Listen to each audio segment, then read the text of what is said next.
விகிதம் மற்றும் விகிதாச்சாரத்தில் செகண்ட் பார்ட் இது. ஃபஸ்ட்டு ஒரு சம் ஒன்று பார்ப்போம். ஒரு வகுப்பில் உள்ள மாணவன் மற்றும் மாணவிகளின் விகிதம் 4:5 என உள்ளது. மாணவனின் எண்ணிக்கை 24 எனில் மாணவிகளின் எண்ணிக்கை எவ்வளவு? ஸோ பாய்ஸ் அண்ட் கேர்ள்ஸோட ரேஷியோ கொடுத்துட்டாங்க, மாணவர்களோட எண்ணிக்கை மட்டும் கொடுத்துட்டாங்க. அப்போ அந்த பாய்ஸுக்கான ரேஷியோ வந்து எவ்வளோன்னா 4 தான் நமக்கு 24 அப்படின்னா கேர்ள்ஸோட எண்ணிக்கை கேட்குறாங்க. அப்போ 5 எவ்வளோ? 4 தான் 24 அப்படின்னா 5ன்ற பங்கு எவ்வளோ? அப்படியே நீங்கள் பாக்ஸ் மெத்தட் போட்டு கிராஸ் மல்டிபிள் பண்ணுங்கள் பார்க்கலாம். 24 × 5 / 4 கேன்சல் பண்ணிங்கன்னா 30. பாய்ஸ் 24 பேர் இருக்காங்கன்னா கேர்ள்ஸ் 30 பேர் இருப்பாங்க. இன்னொரு சம்மு, ஒரு கிராமத்தின் மக்கள் தொகை 1,21,000 இருக்குது. அதில் ஆண்கள் மற்றும் பெண்களின் விகிதம் 6:5 எனில் அதில் உள்ள ஆண்களின் எண்ணிக்கை. ஸோ அப்போ ஒரு கிராமத்தில் வந்து பார்த்தீங்கன்னா மொத்த மக்கள் தொகை கொடுத்துட்டாங்க. அதில் வந்து பாய்ஸ் அண்ட் கேர்ள்ஸோட விகிதம் கொடுத்தாச்சு. இப்போ அதில் பாய்ஸ் மட்டும் எவ்வளோ பேர் இருப்பாங்கன்னு மட்டும் கேட்குறாங்க. அப்போ மொத்த மக்கள் தொகை தானே அது. அப்போ 6 + 5 ஆட் பண்ணிங்கன்னா 11. இந்த 11 தான் 1,21,000 அப்படின்னா அதில் இருக்கக்கூடிய ஆண்கள் எவ்வளோ? 6. அப்போ 11 பங்கு தான் 1,21,000 அப்படின்னா 6 பங்கு எவ்வளோ? அப்போ 1,21,000 × 6 / 11 கேன்சல் பண்ணிங்கன்னா 66,000 சொல்லிட்டு வரும். ஸோ இன்னொரு சம்மு, 672ஐ 5:3 என்ற விகிதத்தில் பிரிக்க. ஸோ 672 அந்த 5:3 பிரிக்கணும். அப்போ 8, 5 + 3 ஆட் பண்ணிங்கன்னா 8. இந்த 8 தான் 672 அப்படின்னா அதில் 5 பங்கு எவ்வளோ, 3 பங்கு எவ்வளோ? தனித்தனியாக போட்டுடலாமா? 672 × 5 / 8. மறுபடியும் 672 × 3 / வந்து பார்த்தீங்கன்னா 8. ஸோ கேன்சல் பண்ணிங்க அப்படின்னா 420, 252 சொல்லிட்டு வந்துடும். ஒரு உலோக கலவையில் 9:4 விகிதத்தில் தாமிரமும் துத்தநாகமும் உள்ளன. 24 கிலோகிராம் தாமிரத்துடன் சேர்ந்து உருக்கக்கூடிய துத்தநாகம் எவ்வளவு தேவை? ஸோ ஒரு கலவை இருக்குது, அதில் 9:4 வந்து பார்த்திங்கன்னா தாமிரம் துத்தநாகம் இருக்குது. ஸோ நமக்கு ஒரு வேல்யூ கொடுத்துட்டோம். தாமிரம் வந்து பார்த்திங்கன்னா அதனுடைய ரேஷியோ எவ்வளோ? 9. அப்போ 9 தான் 24 அப்படின்னா நமக்கு அது கூட சேர்க்க வேண்டிய துத்தநாகம் மட்டும் எவ்வளோன்னு கேட்குறாங்க. அப்போ 9 தான் 24 அப்படின்னா 4ன்றது எவ்வளோ? அதை மட்டும் கண்டுபிடிச்சா போதும். அப்போ 24 × 4 / 9 கேன்சல் பண்ணிங்கன்னா இதுக்கான ஆன்சர் 32/3 வந்துடும். அதை இன்னும் கொஞ்சம் அடித்தோம் அப்படின்னா 10 3 30, ரிமைனிங் இருக்கக்கூடியது அந்த 2/3 அப்படி இருக்கும்.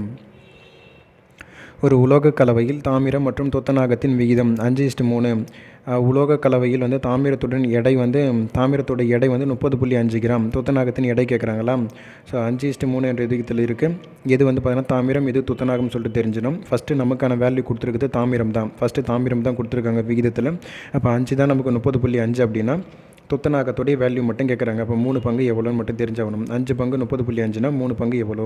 அப்போ அந்த 30.5 × ஒரு 3 / 5 அந்த ஒரு ஸ்தானம் தள்ளி புள்ளி இருக்கிறதுனால கீழே நான் 10ன்னு போட்டுக்கிறேன். ஸோ நீங்கள் கேன்சல் பண்ணிங்க அப்படின்னா பெருக்கிட்டு ரிமைனிங் வந்து பார்த்தீங்கன்னா ஒரு ஸ்தானம் தள்ளி புள்ளி அப்படியே வச்சுப்போம். 18.3 கிலோகிராம்.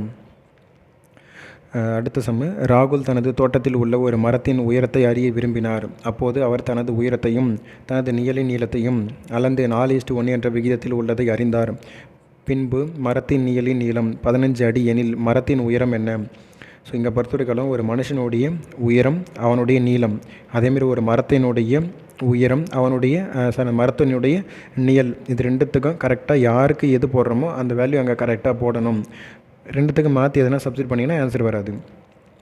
இப்போ வந்து பார்த்திங்கன்னா இவனுடைய உயரம் என்பது 4, இவனுடைய நிழல் வந்து பார்த்திங்கன்னா 1. அந்த மரத்தினுடைய நிழல் வந்து பார்த்திங்கன்னா 15 எனில் மரத்தினுடைய உயரம் கேட்குறாங்களா? அப்போ 1 தான் 15 அப்படின்னா 4 எவ்வளோ அப்படின்ற மாதிரி கால்குலேஷன் பண்ணால் போதும். அப்போ 15 × 4 / 1 கேன்சல் பண்ணிங்கன்னா 60ன்னு சொல்லிட்டு வந்துடும். இரு எண்களின் விகிதங்கள் 3:5 மற்றும் அவற்றின் கூடுதல்கள் வந்து பார்த்திங்கன்னா 144 எனில் அதில் பெரிய எண்ணின் மதிப்பு காண்க. ஸோ அப்போ 2 நம்பரோடைய விகித ரேஷியோ கொடுத்தாச்சு, அதனுடைய கூடுதல் தான் 144 அப்படின்னா அதில் எது பெருசுன்னு மட்டும் கேட்குறாங்களா? அப்போ ரெண்டுத்தையும் ஆட் பண்ணுங்கள். 8 தான் வந்து 144 எனில் அதில் பெருசு தானே, பெருசுன்றது 5 தான் இருக்க போகுது. அப்போ 5க்கு மட்டும் வேல்யூ கண்டுபிடிச்சா போதும். 144 × 5 / 8 கேன்சல் பண்ணிங்கன்னா ஆன்சர் 90ன்னு சொல்லிட்டு வந்துடும். ஸோ 180 10:8 இந்தமாரி சம்பளம் நம்ம பார்த்துட்டோம். இதில் நீங்களே ப்ராக்டிஸ் பண்ணுங்கள். ஸோ குமரனிடம் ரூபாய் 600 உள்ளது. அதனை விமலா மற்றும் யாழினிக்கு இடையில் 2:3 என விகிதத்தில் பகிர்ந்தளிக்கிறார் எனில் இருவரில் வந்து பார்த்தோன்னா யாருக்கு பணம் அதிகமாக கிடைக்கும், அதுவும் எவ்வளவு கிடைக்கும் மாதிரி கேட்டிருக்காங்க. ஸோ 600 வந்து பார்த்தா 2 பேருக்காக ஸ்ப்ளிட் பண்ணுறாங்க. அப்போ 2 பேருக்கு பங்கு எவ்வளோ நான் கண்டுபிடிக்கணும். அப்போ மொத்தமாக சேர்த்து பார்த்தோம்னா 5, ஏன்னா 2 + 3 ஆட் பண்ணிங்கன்னா அந்த 5 தான் எனக்கு 600ன்னு தெரிஞ்சிச்சு. அப்போ 2 பங்கு விமலாக்கு எவ்வளோ? விமலாக்கு 2 பங்கு கொடுக்குறாங்க, யாழினிக்கு 3 பங்கு கொடுக்குறாங்க. அது எவ்வளோன்னு சொல்லி கண்டுபிடிச்சிருவோமா? 600 × 2 / 5 கேன்சல் பண்ணிங்கன்னா விமலாக்கான பங்கு 240 ரூபா. யாழினிக்கு வந்து பார்த்தோம்னா 600 × 3 / 5 கேன்சல் பண்ணிங்கன்னா 360 ரூபா. ஸோ இப்போ 2 பேருக்கும் கம்பேர் பண்ணும்போது வந்து பார்த்தோன்னா விமலாவை விட யாழினிக்கு வந்து பார்த்தோன்னா ஒரு ரூ. 120 அதிகமாக இருக்குது.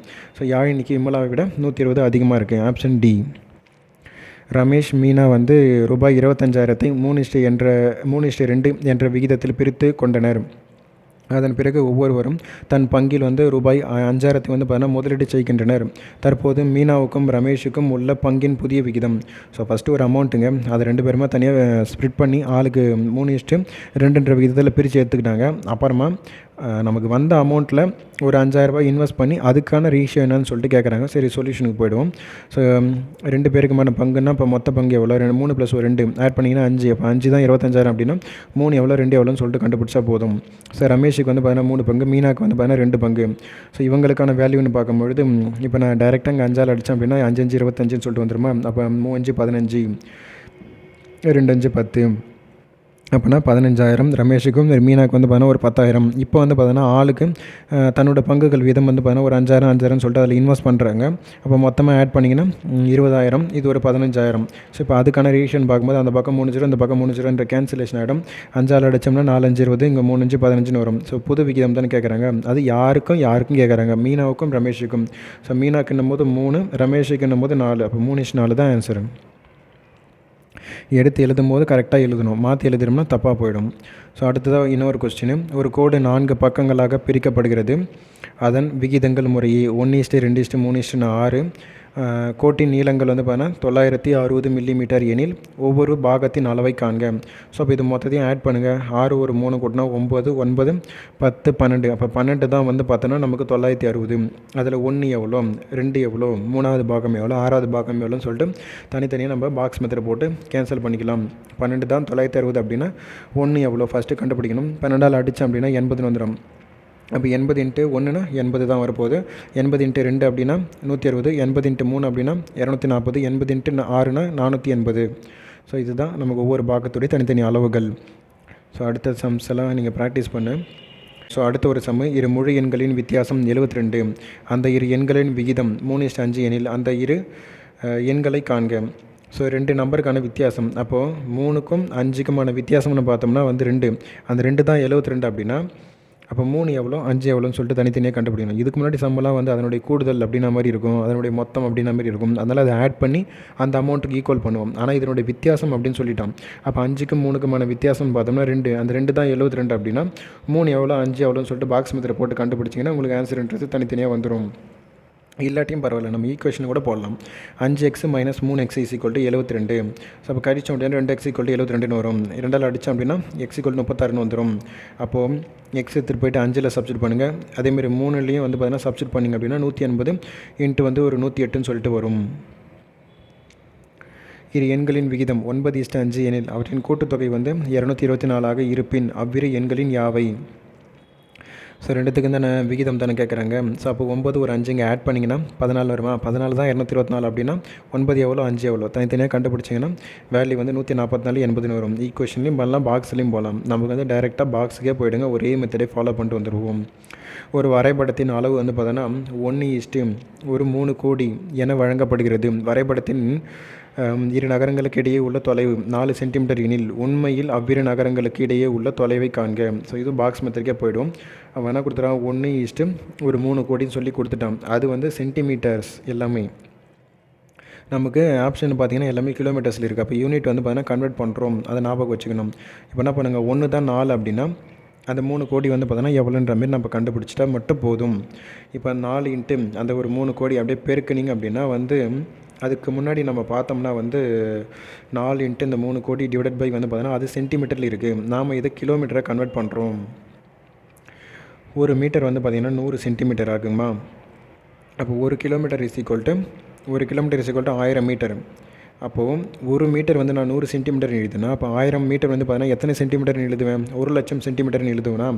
ஒன்றும் இல்லைங்க, பக்கத்தில் ஒரு 3 0 மட்டும் அங்கே ஆட் பண்ணிக்கோங்க, அவ்வளோதான். அந்த 100 சென்டிமீட்டர் பக்கத்தில் ஒரு 3 0 ஆட் பண்ணிங்கன்னா 1000 மீட்டர் = 1,00,000 சென்டிமீட்டர்னு வந்துடுமா.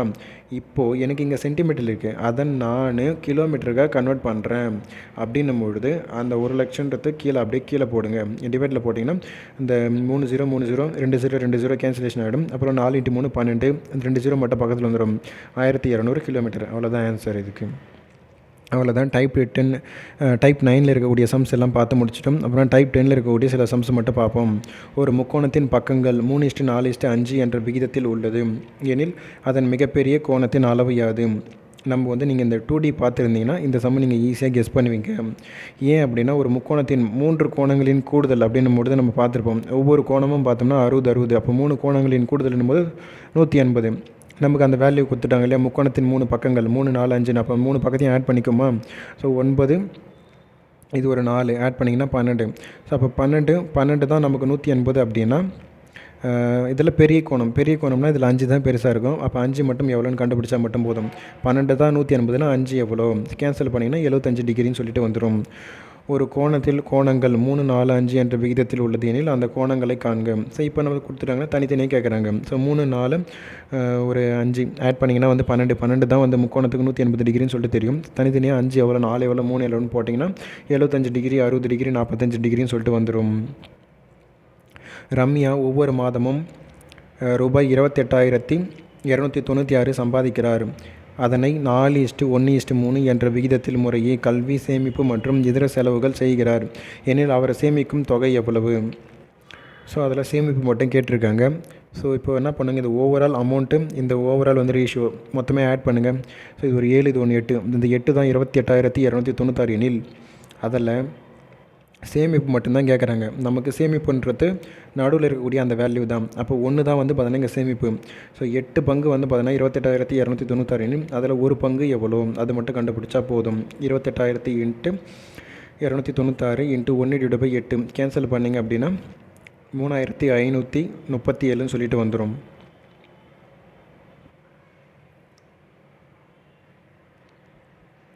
ஸோ அடுத்ததாக பார்த்தோன்னா 24 மீட்டர் நீளமுள்ள ஒரு ரிப்பன் 3:2:7 என்ற விகிதத்தில் 3 துண்டுகளாக வெட்டப்படுகிறது எனில் ஒவ்வொரு துண்டின் நீளம் முறையே என்ன? ஸோ இது 3த்தையும் ஆட் பண்ணுங்கள். 3, ஒரு 7, ஒரு 2 ஆட் பண்ணிங்கன்னா 10, 12. இந்த 12 தான் 24 மீட்டர் அப்படின்னா அதில் 3 மீட்டர் எவ்வளோ, 3 பங்கு எவ்வளோ, 2 பங்கு எவ்வளோ, 7 பங்கு எவ்வளோன்னு தனித்தனியாக பாக்ஸ் மெத்தட் போட்டு கண்டுபிடிச்சிங்கன்னா ஸோ ஆன்சர் 6, 4, 14 சொல்லிட்டு வந்துடும். ஸோ அப்புறமா 675 ஆனது ஏபிசிக்கு 4:5:6 என சம விகிதத்தில் பங்கிடுக. ஸோ அப்போ ஒன்றும் இல்லை, இந்த 3த்தையும் அப்படியே ஆட் பண்ணுங்கள். 10, ஒரு 15 தான் 675 அப்படின்னா 4 எவ்வளோ, 5 எவ்வளோ, 6 எவ்வளோ அப்படியே போடுங்க. 675 × 4/15 கேன்சல் பண்ண 180, 225, 270 சொல்லிட்டு வந்துடும். ஏ, பி, மற்றும் சியின் பார்த்தோன்னா மாத ஊதியம் விகிதம் பார்த்தீங்கன்னா 2:3:5. சியின் மாத ஊதியம் ஏயின் மாத ஊதியத்தை விட 1,200 அதிகம் எனில் பியின் ஆண்டு ஊதியம் என்ன? ஸோ கொஸ்டின் நீங்கள் கொஞ்சம் அண்டர்ஸ்டாண்ட் பண்ணிக்கணும். ஏபிசி கூட ரேஷியோ கொடுத்துட்டாங்க, மந்த்லி இன்கம் தான் சொல்லிட்டாங்க. அதுவும் சியின் ஊதியம் பார்த்தீங்கன்னா ஏவோட ஊதியத்தை விட ஒரு 1,200 அதிகம். அப்போ இவங்க 2 பேரும் கம்பேர் பண்ணுறாங்க. உன்னை விட எனக்கு 1,200 அதிகம். அப்போனா இதிலிருந்து இதெல்லாம் மைனஸ் பண்ணிக்கணும். அப்போ ரெண்டுத்துக்கும் பார்த்தீங்கன்னா இப்போ யாருக்கும் கம்பேர் பண்ணுறாங்க, ஏக்கும் சிக்கும். அப்போ ஏக்கு 2, சிக்கு பார்த்தீங்கன்னா 5. அப்போ 5ல் 3 போச்சா, 5ல் 2 போச்சுன்னா 3. அப்போ இந்த 3 தான் எனக்கு 1,200 அப்படின்னா இப்போ யாருக்கு கேட்குறாங்க, பிக்கு தானே கேட்குறாங்க. அப்போ பிக்கான வேல்யூ போது 3. ஸோ அந்த டிஃப்ரென்ஸ் தான் எனக்கு 3 1,200 அப்படின்னா பிக்கான வேல்யூ 3. அது எவ்வளோன்னு மட்டும் கண்டுபிடிச்சா போதும். அப்போ 1,200 × 3 இட்டு போய் ஒரு 3 கேன்சல் பண்ணிங்கன்னா ரிமைனிங் நமக்கு 1,200 தான் வரும். ஆனால் நமக்கு இங்கே கொஸ்டின் என்ன கேட்குறாங்கன்னா பிக்கான ஆண்டு ஊதியம். இது எல்லாமே நமக்கு மந்த்துக்கான அமௌண்ட்டு தான் கொடுத்துருப்பாங்க. இப்போ அந்த 1,200 × 12 பெருக்கணும் அப்படின்னா 14,400 சொல்லிட்டு வந்துடும். ஸோ அடுத்ததாக இன்னொரு சம்மு 1/2, 2/3, 3/4 என்ற விகித சமத்தில் ரூபாய் 782 ஆனது பிரிக்கப்படுகிறது எனில் முதல் பகுதியின் தொகை என்ன? ஸோ இது நமக்கு கொஞ்சம் இது டிவைடில் கொடுத்துருக்கனால இது கொஞ்சம் நம்ம சிம்பிளிஃபை பண்ணணும். 1/2, 2/3, 3/4 முதல்ல இதுக்கு எல்சிஎம் எடுத்து ஈக்குவல் பண்ணிவிடுங்க. எல்சிஎம் எடுத்திங்கன்னா 12 வரும்.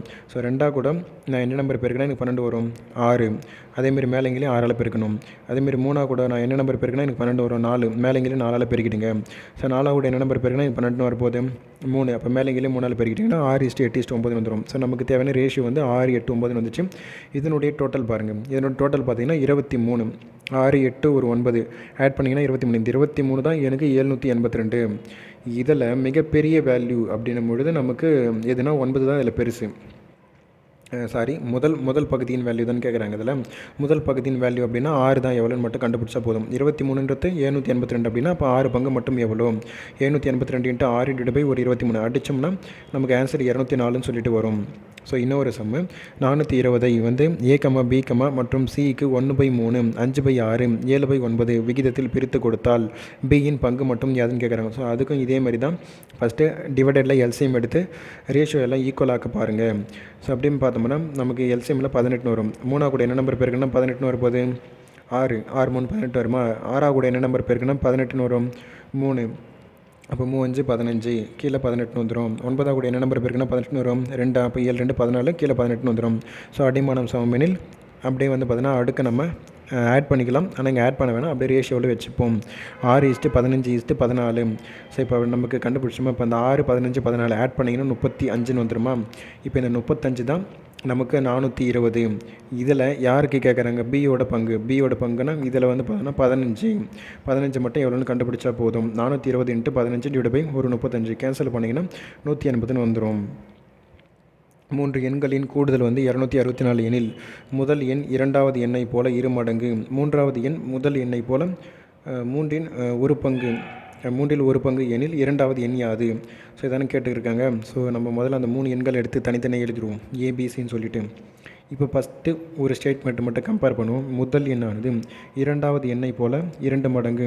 ஸோ முதல் எண்ணானது இரண்டாவது எண்ணை போல் 2 மடங்குட்டாங்க. அப்போ இரண்டாவது எண் வந்து நான் எக்ஸ்ன்னு வைக்கிறேன் அப்படின்னா அதனுடைய 2 மடங்கு தான் முதல் எண் அப்படின்ட்டாங்களா.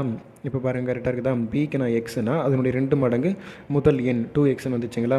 செகண்ட் ஸ்டேட்மெண்ட் பாருங்கள். மூன்றாவது எண் வந்து பார்த்தோன்னா முதல் எண்ணில் 3 1 பங்கு. முதல் எண்ணில் 3 1 பங்கு. அப்போ 2x × 3 1 பங்கு கரெக்டாக இருக்குதுங்களா. ஸோ இப்போ நம்ம இந்த ஈக்குவேஷன் வந்து பார்த்தீங்கன்னா நம்ம ரெடி பண்ணியாச்சு. இப்போ வந்து பார்த்தோம்னா இதில் இரண்டாவது எண் யாது அதுன்னு மட்டும்தான் கேட்டுக்கிறாங்க. பிக்கான வேல்யூ என்ன வரும்னு சொல்லி கேட்டிருக்காங்களா. ஸோ 3 எண்ணுங்களை ஆட் பண்ணால் வந்து பார்த்தீங்கன்னா நமக்கு 264. அதுக்கு முன்னாடி வந்து இந்த 2 × இந்த 2x 2x/3 இது கொஞ்சம் நம்ம ரேஷியோ வந்து பார்த்தோன்னா எல்சிஎம் எடுத்து இது கொஞ்சம் ஈக்குவல் பண்ணி ஆகணும். ஸோ நமக்கு எல்லா இடமும் ஈக்குவல் வந்து ஈவனாக அடியில் 3 வரணும். இப்போ மேலே இங்கேயும் 3ஆல் பெருக்கிடுவோம். ஸோ 6:3:2ன்னு வந்துடுமா. இப்போ 6 3 2 ஆட் பண்ணிங்கன்னா எவ்வளோ வரும், இது வந்து பார்த்தீங்கன்னா 9 10 11 வருமா. இப்போ இந்த 11 தான் நமக்கு 264 அப்படின்னா அதில் பியோட பங்கு தான் 3 மட்டும் எவ்வளோன்னு கண்டுபிடிச்சா போதும். ஸோ பெருக்குனிங்கன்னா ஆன்சர் 72ன்னு வந்துடும். ஸோ இந்த பக்கம் இதெல்லாம் தேவையில்லாத ஈக்குவேஷன்ஸ் இதெல்லாம் நீங்கள் போட்டிங்கன்னா ஆன்சர் அது. நம்ம வந்து டேரெக்டாக பாக்ஸ் மெத்தடுக்கு போயிடுவோம். ஸோ ஏ கமா பி கமா சி மூவரின் வந்து பார்த்தீங்கன்னா ஒரு நாளைய வருமானம் 300 ரூபாய். ஏ மற்றும் சியின் வந்து பார்த்தீங்கன்னா வருமானம் 188. பி மற்றும் சியின் வருமானம் 152 எனில் சியின் ஒரு நாளைய வருமானம் எவ்வளோ. ஸோ இப்போ என்ன கொடுத்துறாங்க, ஏ + பி + சி = 300ன்னு சொல்லி கொடுத்தாச்சு. ஏ + சி = 188, பி + சி = 182. ஸோ சிக்கான வருமானம் மட்டும் எவ்வளோன்னு கேட்டுக்கிறாங்களா. இப்போ என்ன பண்ணுங்கள், அந்த ஏ + சி எடுத்துகிட்டு போயிட்டு இந்த ஏ + பி + சியில் இருக்குது பார்த்தீங்களா, அங்கே கொடுத்து வந்து பார்த்தீங்கன்னா அப்படி இல்லாட்டி கூட பரவாயில்ல, நீங்கள் என்ன பண்ணுங்கள், ஏ இருக்கட்டும், பி + சி = 152 இருக்குது இல்லையா, அந்த 152 எடுத்துகிட்டு போயிட்டு அங்கே சப்ஸ்டிட் பண்ணி 300லேருந்து கழிச்சிட்டிங்கன்னா ஏ கிடச்சிருமா நமக்கு. அப்புறமா ஏவோட வேல்யூ எடுத்தாந்து இந்த ஏ + சியில் எடுத்தாந்து சப்ஸ்டிட் பண்ணி ஏவோட வேல்யூ எடுத்து போய்ட்டு கழிச்சிட்டிங்க அப்படின்னா சியோட வேல்யூன்றது கிடச்சிரும். ஸோ இந்த எஜ்ஜில் பார்த்தீங்கன்னா உங்களுக்கு தெரியும். ஸோ ஏ = பி + சியோட வேல்யூ எனக்கு 152ன்னு தெரியும். அப்போ அந்த 3 எடுத்துமே கழிச்சிட்டுனா ஏவோட வேல்யூ 148. அப்புறமா இந்த ஏவோட வேல்யூ எடுத்துன்னு போய்ட்டு இந்த ஏ + சின்னு இருக்குது பார்த்தீங்களா, அங்கே சப்ஸ்டிட் பண்ணுறேன். அப்போ சி = 188 - 148 கழிச்சுனா சி = 40ன்னு வந்துடும். ஸோ இந்த கொஸ்டினுக்கான ஆன்சர்னு பார்த்தீங்கன்னா சியோடைய ஒரு நாளை வருமானம் என்னும்போது 40 ரூபாய். ஸோ ஏக்கும் பிஐ போல் வந்து பார்த்தீங்கன்னா 3 மடங்கும் பிக்கு சிஐ போல் 4 மடங்கும் கிடைக்கும்படி 680 பிரித்தால் அவர்கள் பெரும் தொகை மட்டும் கேட்டுக்கிறாங்களா. ஸோ கொஸ்டின் ஏபி சி அப்படியே 3 எழுதியாச்சு. ஏக்கு பிஐ போல் 3 மடங்குன்ட்டாங்க. அப்போ பிக்கு நான் எக்ஸ்ன்னு வச்சுன்னா அப்போ ஏக்கு நான் 3xன்னு சொல்லிட்டு வைப்பேன். அப்புறமா பிக்கு வந்து பார்த்தீங்கன்னா சிஐ போல் 4 மடங்குன்ட்டாங்க. சிக்கு அப்போ எக்ஸ்ன்னு வச்சுன்னா அதனுடைய 4 மடங்கு பிக்கு வைப்பேன் நான். சிக்கு எக்ஸ்னா அப்போ பிக்கு வந்து 4x. அப்போது பிக்கே வந்து பார்த்தீங்கன்னா 4xனா அதனுடைய 3 மடங்கு தான் ஏக்குன்னுக்காங்க. அப்போ 3ஆல் மல்டிபிள் பண்ணுங்கள், அதை 12ன்னு சொல்லிட்டு வந்துடுமா. இப்போ 12x 4x எக்ஸ்ன்னு சொல்லி நாங்கள் ஒரு ஈக்குவேஷன் கண்டுபிடிச்சாச்சு. இப்போ இதனுடைய டோட்டல் 12 ஒரு 4 16 + 1 ஒரு எக்ஸ் இருக்குது இல்லையா. அப்போ இது 1னா 7. அப்போ 17 தான் வந்து பார்த்தீங்கன்னா 680 அப்படின்னா 12 எவ்வளோ, 4 எவ்வளோ, 1 எவ்வளோ தனித்தனியாக கண்டுபிடிச்சோம் அப்படின்னா 480 160 40ன்னு சொல்லிட்டு வந்துடும். ஸோ அடுத்ததாக இன்னொரு சம்மு. ரூபாய் 510 ஆனது ஏ கமா பி மற்றும் சிக்கு வந்து பார்த்தீங்கன்னா பகிர்ந்து அளிக்கப்படுகிறது. ஏ என்பவர் இதில் பி பெறும் தொகையில் 2 பங்கு பெறுகிறார். பி என்பவர் இதில் வந்து சி பெறும் தொகையில் 4 பங்கு பெறுகிறார் எனில் அவர்களின் பங்கீட்டு தொகைகள் கேட்குறாங்களா. ஸோ டைரெக்டாக நம்ம ஏபிசி மட்டும் தனியாக எடுத்து எழுதிப்போம். என்ன கேட்குறாங்கன்னா வந்து ஏ என்பவர் இதில் பி பெறும் தொகையில் 2 பங்கு பெறுகிறார். பி வந்து பார்த்தோன்னா 2 பங்குன்னு சொல்லிட்டாங்க. ஏ என்பவர் இதில் பி பெறும் தொகையில், சரி பிக்கு நான் வந்து பார்த்தோன்னா எக்ஸ்ன்னு வைக்கிறேன்னு வச்சுப்போமே, அதில் 2 பங்கு ஏ வந்து பார்த்தோன்னா வாங்கிக்கிறாரு. அப்போது பிக்கு எக்ஸ் அப்படின்னா ஏக்கு வந்து பார்த்தோன்னா 2 இன்ட்டு எக்ஸ்ன்னு சொல்லிட்டு வைப்பேன். அப்புறமா இன்னொரு ஸ்டேட்மெண்ட்டை மட்டும் பாருங்கள். பி என்பவர் இதில் சி பெறும் தொகையில் 1 பங்கு பெறுகிறார் எனில், சி பெறும் தொகையில் பி வந்து 1 பங்கு பெறுகிறார் அப்படின்ட்டாங்களா. அப்போ நான் சிக்கு எக்ஸ்ன்னு வச்சேன் அப்படின்னா பிக்கு வந்து பார்த்தோன்னா 1 பங்குன்னு சொல்லிட்டு வைப்பேன். இப்போ அங்கேருந்து பார்த்துங்களா ஃபஸ்ட்டு ஸ்டேட்மெண்ட்டுக்கு நம்ம போகணும். அப்போ வந்து இது 1 பங்கு அப்படின்ட்டா அப்போ 4 இன்ட்டு, அதாவது 1 பங்கு இன்ட்டு 2 பங்கு, அதை அப்படியே மல்டிபிள் பண்ணிங்கன்னா 2/4 இன்ட்டு 3 பெருக்கினீங்கன்னா 12 வந்துடுமா. ஸோ அப்போ ஈக்குவேஷன் நம்ம கொஞ்சம் ஈக்குவல் பண்ணிட்டோம். கொஞ்சம் குழப்பற மாதிரி இருக்கும்.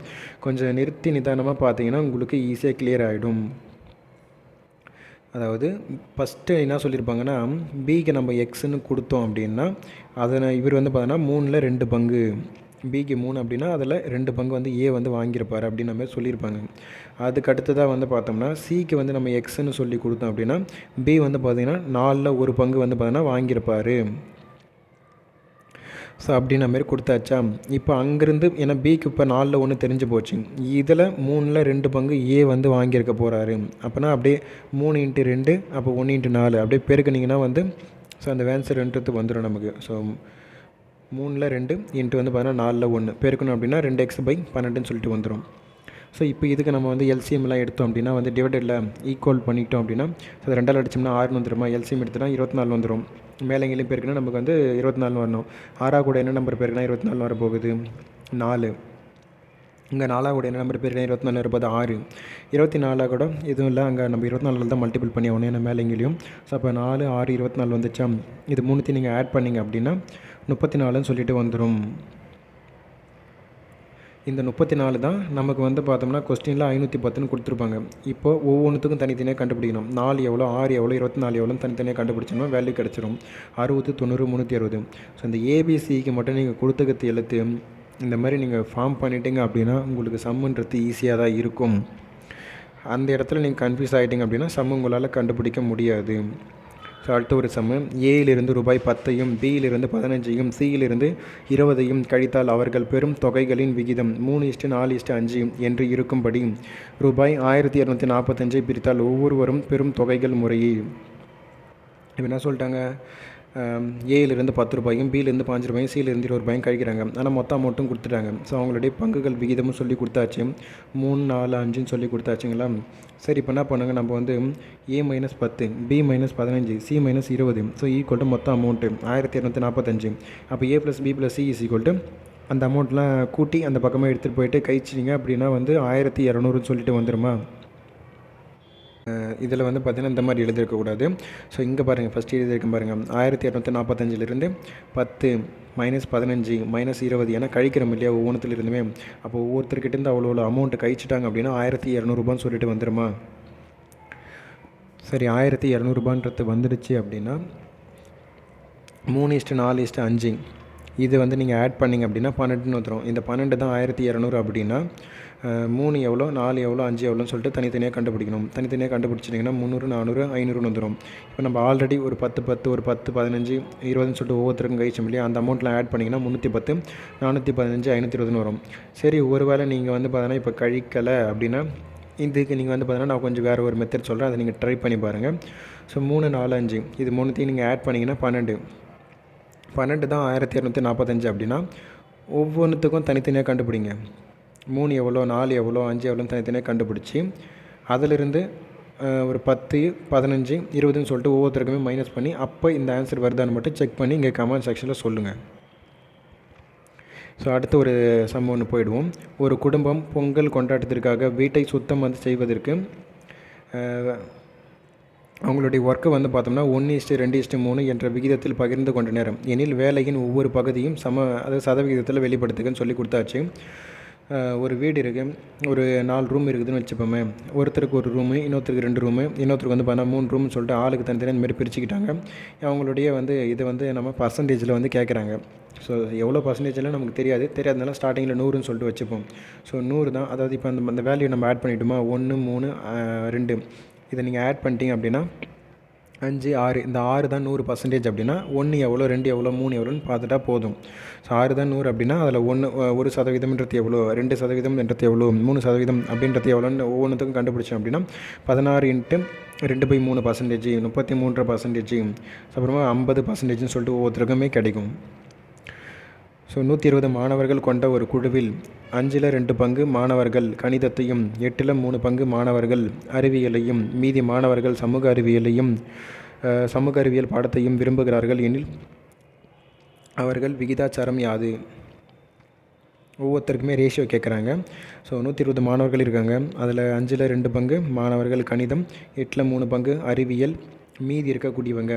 அப்போது 5 × 2 5/2 ப்ளஸ்ஸு 8 ஒரு 3, இதுக்கு நீங்கள் எல்சிஎம் எடுத்து ஆட் பண்ணிங்க அப்படின்னா இது முதல்ல கொஞ்சம் சால்வ் பண்ணிவிடுவோம். மீதி இருக்கக்கூடியவங்க பார்த்தோன்னா எக்ஸ்ன்னு சொல்லி வச்சாச்சு. இப்போ பார்த்தோன்னா இதுக்கு நீங்கள் எல்சிஎம் எடுத்திங்கன்னா 8 5 40 வந்துடுமா. அப்போது 8 2 16, இந்த பக்கம் இதை கிராஸ் மல்டிபிள் பண்ணோம் அப்படின்னா 3 5 15. இப்போது 40 இங்கே மேலே 16 + ஒரு 15, இதை நீங்கள் ஆட் பண்ணிங்கன்னா எவ்வளோ வரும், 31 வருமா. அப்போ 40ல் இன்னும் எவ்வளோ பேர் இல்லை, 9 பேர் இல்லையா. அப்போ அந்த 9 பங்குன்றது யார் வரப்போகிறா, சமூக அறிவியல்ன்றவங்க படிக்க போகிறாங்க, அவ்வளோதான். இப்போ ரேஷியோ நம்ம ஈக்குவல் பண்ணியாச்சா. இப்போ 16 15 9 ஆட் பண்ணிங்கன்னா 40ன்னு வந்துச்சு. இந்த 40 தான் இந்த 120 அப்படின்னா. ஸோ தனித்தனியாக கேட்குறாங்களா, 16 எவ்வளோ, 15 எவ்வளோ, 9 எவ்வளோ தனித்தனியாக போட்டோம் அப்படின்னா ஸோ 16:15:9 தான் வரும். எதுவுமே சேஞ்சஸ் ஆகாது. ஸோ அடுத்ததாக டைப் 10 முடிச்சாச்சு. இப்போ டைப் 11 இருக்கக்கூடிய சில சம்ஸை பார்த்துருவோம். 3 எண்கள் பார்த்தோன்னா 2:3:5 என்ற விகிதத்தில் உள்ளன. அவைகளின் இருபடியாக்கி கூட்டினால் அதன் மதிப்பு 608 எனில் அந்த எண்களை காண்க. ஸோ 2x 3x 5xன்னு கொடுத்தாச்சு. அதனுடைய இருபடியாக்கி கூட்டுறோம் அப்படின்னா ஸ்கொயர் பண்ணுங்கள். ஸ்கொயர் பண்ணி ஆட் பண்ணிங்கன்னா ஆன்சர் 608. அப்போ 2x ஸ்கொயர் பண்ணோம்னா 4x square, plus 3x square பண்ணோம்னா 9x ஸ்கொயரு, 5x ஸ்கொயர் பண்ணோம்னா 25x ஸ்கொயரு ஈக்குவல் டு 608. இதை அப்படியே ஆட் பண்ணிங்கன்னா 38x ஸ்கொயர்னு வரும், ஈக்குவல் டு 608ன்னு வரும். அப்படியே கேன்சல் பண்ணிங்கன்னா x ஸ்கொயர் ஈக்குவல் டு 16ன்னு வரும். x equal to square root எடுத்தோம்னா இப்போ 4ன்னு வரும். இப்போ அதுக்கான வேல்யூ கேட்குறாங்களா. அப்படியே இந்த x ஈக்குவல் டு 4ன்னு சொல்லிட்டு அந்த 2x 3x 5x சப்ஸ்டிட் பண்ணிங்கன்னா 8 12 20ன்னு சொல்லிட்டு வந்துடும். ஸோ இந்த சம் பார்த்தீங்கன்னா 3 சமயம் 3 டைம்ஸு டிஎன்பிசியில் கேட்டிருக்காங்க. அடுத்ததாக இன்னொரு சம்மு. 3 எண்களின் விகிதங்கள் முறையே 3 4 7, மேலும் அவற்றின் பெருக்கற் பலன் 18,144 எண்ணில் அவ்வெண்கள் சொல்லி கேட்டிருக்காங்களா. ஸோ அப்போது 3x 4x 7x அதனுடைய பெருக்கற் பலன் தான் நமக்கு 18,144. அப்போ 3x × 4x × 7x = 18,144 போடுங்க. அப்படியே கேன்சல் பண்ணுங்கள். அப்படியே 3x மல்டிபிள் பண்ணிங்கன்னா x கியூப்னு வரும், ஈக்குவல் டு 216. ஸோ பார்த்தீங்கன்னா இதுக்கு கியூப் ரூட் எடுத்தோம்னா 6ன்னு சொல்லிட்டு கிடைக்கும். எக்ஸ் எடுத்து போயிட்டு அந்த 3x 4x 7xல் மல்டிபிள் பண்ணிங்கன்னா நமக்கு தனித்தனியான வேல்யூ கிடச்சிரும். 18, 24, 42ன்னு வந்துடும். அடுத்ததாக பார்த்தோம்னா இன்னொரு சம்மு. 3 எண்களின் பெருக்குத்தொகை 750, அவைகளின் விகிதம் 1:2:3 எண்கள் அவ்வெண்கள் வர்க்கங்களின் கூடுதல் கேட்குறாங்களா. ஃபஸ்ட் நம்ம அந்த எண்கள் கண்டுபிடிப்போம், அப்புறமா அதை ஸ்கொயர் பண்ணி நம்ம ஆட் பண்ணிப்போம். ஸோ 3 எண்களின் பெருக்குத்தொகை அப்போ 1x 2x 3x equal to 750, x cube equal to 125ன்னு வரும்.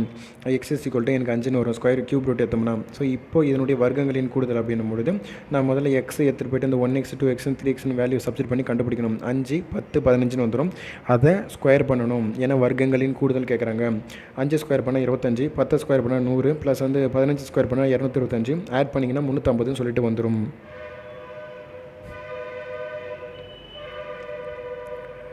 ஸோ அடுத்த ஒரு சம்மு. 2 மிகை எண்களின் வர்க்கங்களின் வித்தியாசம் 45, சிறிய எண்ணின் வர்க்கமானது பெரிய எண்ணின் 4 மடங்கிற்கு சமம் எனில் அந்த எண்களை காண்க. இந்த கொஸ்டின் கொஞ்சம் நம்ம ஃபஸ்ட்டு ஒரு 2 மிகை எண்களின் வர்க்கங்களின் வித்தியாசம் நான் என்ன பண்ணுவேன், இது x² - y² = 45 அப்படின்னு வைப்பேன். அதுக்கப்புறம் செகண்ட் ஒன்று பாருங்களேன். சிறிய எண்ணின் வர்க்கமானது பெரிய எண்ணின் 4 மடங்கிற்கு சமம். அப்போ சிறிய எண்ணின் வர்க்கமானது பெரிய எண்ணின் 4 மடங்கிற்கு சமம் அப்படின்னு சொல்லிட்டாங்க இல்லையா. ஸோ அப்போ நம்ம எக்ஸு ஸ்கொயரு மைனஸ் ஒய் ஸ்கொயருன்னு வச்சோம் அப்படின்னா எக்ஸுன்றது நமக்கு பெரிய நம்பராக இருக்கும், ஒய்ன்றது சின்ன நம்பராக இருக்கும். ஆனால் இங்கே என்ன சொல்லியிருக்காங்க, சிறிய எண்ணின் வர்க்கமானது ஸ்டார்டிங்கில் சிறிய எண்ணுன்னு சொல்லிட்டாங்க இல்லையா. அப்போது நான் என்ன பண்ணுவேன், y square is equal to 4 into எக்ஸ்ன்னு வைப்பேன். ஸோ அந்த மாதிரி எனக்கு வேணாம், நான் ஸ்டார்டிங்கில் எனக்கு எக்ஸு வேணும் அப்படின்றதுக்காக நான் என்ன பண்ணிட்டேன், இங்கே பெரிய எண் வந்து பார்த்தீங்கன்னா ஒய் ஸ்கொயர்னு மென்ஷன் பண்ணிட்டேன். ஏன்னா கீழே இன்னொரு சம் பார்ப்போம், அது உங்களுக்கு தெளிவாக புரியும். Y square minus X square is equal to 45. இங்கே வந்து பார்த்தோன்னா பெரிய எண்ணின் சிறிய எண்ணின் வர்க்கமானது பெரிய எண்ணின் 4 மடங்கிற்கு சமம். அப்போ 4y. இப்போ வந்து பார்த்தீங்கன்னா இந்த எக்ஸ் ஸ்கொயருக்கு ஈக்குவல் டு நான் வந்து 4yன்னு இந்த ஈக்குவேஷனை தான் சப்ஸ்டியூட் பண்ண போகிறேன். சப்ஸ்டியூட் பண்ண அப்படின்னா Y square minus 4y minus 45 equal to 0. இப்போ இதுக்கு பேருக்குன்னா 45 வரணும், கூட்டினா 4 வரணும், 9 5 45. ஸோ இதுக்கான வித்தியாசம் பார்த்தீங்கன்னா 4 வந்துடும். சிம்பிள் எல்லாம் கரெக்டாகுது. ஈக்குவேஷன் எழுதுனா ஒய் மைனஸ் 9 ஒய் ப்ளஸ் 5. இப்போ ஒய் ஈக்குவல் டு 9,5. எனக்கு தேவை ப்ளஸ் தான், நெகட்டிவ் தேவை கிடையாது. அப்போ ஒய் ஈக்குவல் டு 9ன்னு சொல்லி நான் இங்கே எடுத்துன்னு போய்ட்டு X square equal to 4 into ஒரு 9ன்னு சப்ஸ்டியூட் பண்ணேன் அப்படின்னா இப்போது ஸ்கொயர் ரூட் எடுத்தோம் அப்படின்னா X is equal to 2 into ஒரு 3 பேருக்குன்னா 6ன்னு சொல்லிட்டு வந்துடும். எக்ஸுக்கான வேல்யூ 6, ஒய்க்கான வேல்யூ 9ன்னு சொல்லி எனக்கு கிடச்சிருச்சு. இதே மெத்தட் தான் இன்னொரு சம்ம பாருங்களேன். 2 மிகை எண்களின் வர்க்கங்களின் வித்தியாசம். அதே கேட்டிருக்காங்களா, 2 மிகை எண்களின் வர்க்கங்களின் வித்தியாசம். அப்போ X square minus Y square equal to 84. பெரிய எண்ணின் வர்க்கமானது. அப்போ எக்ஸ் ஸ்கொயர் வந்து பண்ணால் இப்போ நீங்கள் பார்த்தீங்கன்னா நமக்கு பாசிட்டிவில் வரணும். ஸோ இப்போ பார்த்தீங்கன்னா எக்ஸ் ஸ்கொயர் மைனஸ் ஒய் ஸ்கொயர்னா எக்ஸுக்கு நான் 10ன்னு வைக்கிறேன், மைனஸ் ஒய்க்கு 2ன்னு கொடுக்குறேன் அப்படின்னா எனக்கு வேல்யூ வந்து பார்த்திங்கன்னா என்ன வரும், 8ன்னு வருமா. அதே இப்போ வந்து பார்த்திங்கன்னா இவங்க சொல்கிற மாதிரி வந்து பெரிய எண்ணின் வர்க்கமானது சிறிய எண்ணின் 25 மடங்கிற்கு சமம். இங்கே நான் பெரிய எண்ணை எது நான் வச்சுருக்கேன்னா எக்ஸ்ன்னு வச்சுருக்கேன். அப்போ எக்ஸ் ஸ்கொயர் ஈக்குவல் டு சிறிய எண்ணின் வர்க்கம்னா எது, ஒய், அதனுடைய 25 மடங்கிற்கு சமம். அப்போ 25 இன்ட்டு ஒய். ஸோ கீழே போவோம், அங்கே ஈக்குவேஷன் நம்ம சொல்யூஷன் பார்க்கும்போது இன்னும் கொஞ்சம் நல்லா தெளிவாக புரியும். இதில் சிறிய எண்ணின் 25 மடங்கிற்கு சமம் எனில் அந்த எண்கள் மட்டும் கேட்குறாங்க. இப்போ சொல்யூஷனுக்கு போயிடுமா, 2 எண்களின் வர்க்கங்களின் வித்தியாசம் 84ன்ட்டானா x square minus Y square is equal to 84. நமக்கு அங்கே ஆன்சர் பாசிட்டிவ் வரணும். இப்போ பெரிய எண்ணை நான் 10ன்னு இப்போ எக்ஸு கொடுத்தேன் அப்படின்னா சின்ன எண்ணுக்கு நான் 2ன்னு கொடுக்குறேன் அப்படின்னா 10ல் 2 போச்சுன்னா இங்கே 8ன்னு வந்துடுமா. இப்போ அதே வந்து நான் மாற்றி போடுறேன் அப்படின்னா இப்போ ஒய் வந்து நான் சின்ன எண் வந்து பார்த்தீங்கன்னா முன்னாடி போட்டு எக்ஸ் இங்கே பெரிய எண் வந்து 2வதாக எழுதுறேன் அப்படின்னா எனக்கு ஆன்சர் நெகட்டிவ் வந்துடும் இல்லையா. அதனால் நமக்கு நெகட்டிவில் வராத அளவுக்கு பாசிட்டிவில் எழுதணும். அதுக்காக இந்த மாதிரி நம்ம எழுதிக்கிறோம். இங்கே வந்து பார்த்தோன்னா ஏன்னா இப்போ செகண்ட் ஸ்டேட்மெண்ட்டு தான் ரொம்ப முக்கியம். ஏன்னா பெரிய எண்ணின் வர்க்கமானது சிறிய எண்ணின் 25 மடங்கிற்கு சமம் சொல்லியிருக்காங்களா. இப்போ பெரிய எண்ணின் வர்க்கம் எது, X square equal to 25 into Y. இப்போ வந்து என்ன பண்ணுங்கள், அந்த 25 எடுத்துகிட்டு போயிட்டு அந்த எக்ஸ் ஸ்கொயர்லேயே சப்ஸ்டியூட் பண்ணுங்கள் பார்க்கலாம். 25 y minus of y square equal to 84ன்னு சொல்லிட்டு வந்துடுமா. இப்போ வந்து ஒய் ஸ்கொயர் மைனஸ் 25 ப்ளஸ் 84 பேருக்குன்னா 84 வரணும், கூட்டினா 25ன்னு வரணும். 21 இன்ட்டு 4 84 வந்துடுமா. ஸோ இப்போ நீங்கள் அப்படியே நீங்கள் அந்த ஈக்குவேஷன் மட்டும் எழுதுனீங்கன்னா y minus 21 y minus 4 equal to 0 y equal to 21 y equal to 4 வந்துடுமா. ஸோ இப்போ பார்த்தோம்னா வந்து நமக்கு வந்து இப்போ 2 வேல்யூமே இருக்குது. ஒய் ஈக்குவல் டு 21 இருக்குது, ஒய் ஈக்குவல் 4 இருக்குது, ரெண்டுமே பாசிட்டிவ் இருக்குது. ஆனால் ஆப்ஷனில் போய் பாருங்களேன், 21 எங்கன்னா இருக்கா, அப்போ கிடையாது. இன்னொரு வேல்யூ பாருங்கள், 14 இருக்கா, அப்போ 4ன்றது 1 இருக்குது. அப்போ அந்த 4 எடுத்து போயிட்டு இந்த x square equal to 25 into ஒய்னு இருக்குது இல்லையா, அங்கே சப்ஸ்டியூட் பண்ணுங்கள். 25 இன்ட்டு 4 இதுக்கு ஸ்கொயர் ரூட் எடுத்தோம் அப்படின்னா எக்ஸ் ஈக்குவல் டு 5 இன்ட்டு ஒரு 2 வருமா 10ன்னு வந்து கிடச்சிடும். ஸோ அப்போ இதுக்கான வேல்யூ என்னும்போது எக்ஸுக்கு 10 ஒய்க்கு 4. ஸோ அவ்வளோதான். டைப் 11 இருக்கக்கூடிய சம்ஸ் எல்லாம் பார்த்து முடிச்சிட்டோம். அப்புறமா டைப் 12 இருக்கக்கூடிய சில சம்ஸ் மட்டும் பார்ப்போம். 3 கார்கள் வந்து 2:3:4 என்ற விகித வேகத்தில் சென்றால் அந்த 3 கார்களும் ஒரு குறிப்பிட்ட சம தூரத்தை கடக்க எடுத்துக்கொள்ளும் நேரங்களின் விகிதம் காண்க. ஸோ இதுக்கு பார்த்தீங்கன்னா வந்து நேரம் கொடுத்துட்டான், வேகம் கொடுத்துட்டான், தூரம் கொடுத்துட்டான். அப்போ இந்த 3 வார்த்தையுமே இங்கே இடையில் வந்து பார்த்தீங்கன்னா அடிபடுது. அப்படின்னா நமக்கு distance is equal to speed into டைம்னு சொல்லிட்டு ஒரு ஃபார்மேட் நமக்கு தெரிஞ்சாகணும். இப்போ நமக்கு கேட்கறது வந்து பார்த்தீங்கன்னா டைம் தான் கேட்குறாங்க. அப்போ டைம்னா வந்து பார்த்தீங்கன்னா டிஸ்டன்ஸ் பை தி ஸ்பீடுன்னு சொல்லிட்டு வந்தாகணும். அப்போ கொடுத்துருக்கிற வேல்யூ 1/ல எழுதணும். 1/2 = 1/3 = 1/4. அப்புறமா நீங்கள் எல்சிஎம் எடுத்தீங்க அப்படின்னா எடுத்திங்கன்னா வந்து பார்த்தீங்கன்னா 12ன்னு வரணும். 2 கூட என்ன நம்பர் பேருக்குன்னா 12 வரப்போகுது 6. 3 கூட என்ன நம்பர் பேருக்குன்னா 12 வரப்போகுது 4. 4 கூட என்ன நம்பர் பேருக்குன்னா 12 வரப்போகுது 3. அப்போ 6:4:3ன்னு சொல்லிட்டு வந்துடுமா. ஸோ அவ்வளோதான். இதுக்கான ரேஷியோன்னும் போது 6:4:3. ஸோ இதேமாரி சம் இன்னொன்று சம் இருக்குது, அதையும் பார்ப்போம். 3 கார்களின் வேகங்களின் விகிதம் முறையே 5:4:6. இந்த 3 கார்கள் ஒரே தூரத்தை கடக்க எடுத்துக்கொள்ளும் நேரங்களின் விகிதம். தலைகீழ் எழுதுங்க. 1/5, 1/4, 1/6. எல்சிஎம் எடுத்திங்கன்னா 60 வந்துடும். 5 கூட என்ன நம்பர் பேருக்குன்னா 60 வரும், 12. 4 கூட என்ன நம்பர் பேருக்குன்னா 60 வரும், 15. 6 கூட என்ன நம்பர் பேருக்குன்னா 60 வரும், 10. இப்போ 12:15:10 இதான் நமக்கான ரேஷியோ. அடுத்ததாக இன்னொரு சமு. ஒரு கல்லூரியில் நடைபெற்ற சமூக முகாமில் 5ல் 1 பங்கு மாணவிகளும் 8ல் 1 பங்கு மாணவர்களும் கலந்து கொண்டனர் எனில் அக்கல்லூரியில் கலந்து கொண்ட மொத்த மாணவர்களின் விகிதத்தை காண்க. ஸோ கொடுத்துட்டாங்க 5ல் 1ன்னு சொல்லிட்டு ப்ளஸ் வந்து பார்த்தீங்கன்னா 8ல் 1, 1/5 + 1/8. இதை அப்படியே சால்வ் பண்ணிங்க அப்படின்னா கிராஸ் மல்டிபிள் பண்ணிங்கன்னா 13/40 வரும். ஆக்சுவலி இதுக்கான வந்து சொல்யூஷன்றது இது கிடையாது. இந்த மாதிரி வந்து பார்த்தீங்கன்னா ஒரு 2 டைம்ஸ் வந்து கேட்டிருக்காங்க டிஎன்பிஎஸ்சியில். ஒரு கொஸ்டினுக்கு வந்து பார்த்தீங்கன்னா தரவுகள் போதாதுன்னு சொல்லிட்டு ஆன்சர் கொடுத்துருப்பாங்க. இன்னொரு சம்முக்கு வந்து பார்த்தீங்கன்னா 2/13 சொல்லி கொடுத்துருப்பாங்க. 2/13 இல்லை, 13/40 சொல்லி கொடுத்துருப்பாங்க. ஸோ இந்த சம்மு மட்டும் கொஞ்சம் நோட் பண்ணி வச்சுக்கோங்க. எக்ஸாமில் இதே மாதிரி கேட்டாங்க, இல்லை இதே சமயம் ரிப்பீட்டட் ஆச்சு அப்படின்னா ஒன்று ஆன்சர் ஆப்ஷனில் 13/40 இருந்தாலும் டிக் பண்ணுங்கள், இல்லை தரவுகள் போதாதுன்ற மாதிரி இருந்தாலும் டிக் பண்ணுங்கள். அடுத்ததாக இன்னொரு சம்மு. ஒரு மனிதரின் 3 மாத வருமானம் அவரின் 4 மாத செலவுக்கு சமம் எனில் அவருடைய வருட சேமிப்பு ரூபாய் 600 ஆக இருந்தால் அவரின் மாத வருமானம் எவ்வளவு? சொல்யூஷனுக்கு போய்டுவோம். ஸோ 3 மாத வருமானம் = 4 மாத சேமிப்பு அப்படின்ட்டாங்களா. வருமானம் சேமிப்பு = 4/3. ஸோ இங்கே வந்து பார்த்தோன்னா வருட சேமிப்பு 600. அப்போ மாத சேமிப்புனா நான் வந்து அதை 12ஆல் டிவைட் பண்ணிட்டேன் அப்படின்னா எனக்கு மாத சேமிப்பு வந்துடுமா. அப்போ மாத சேமிப்பு = 50.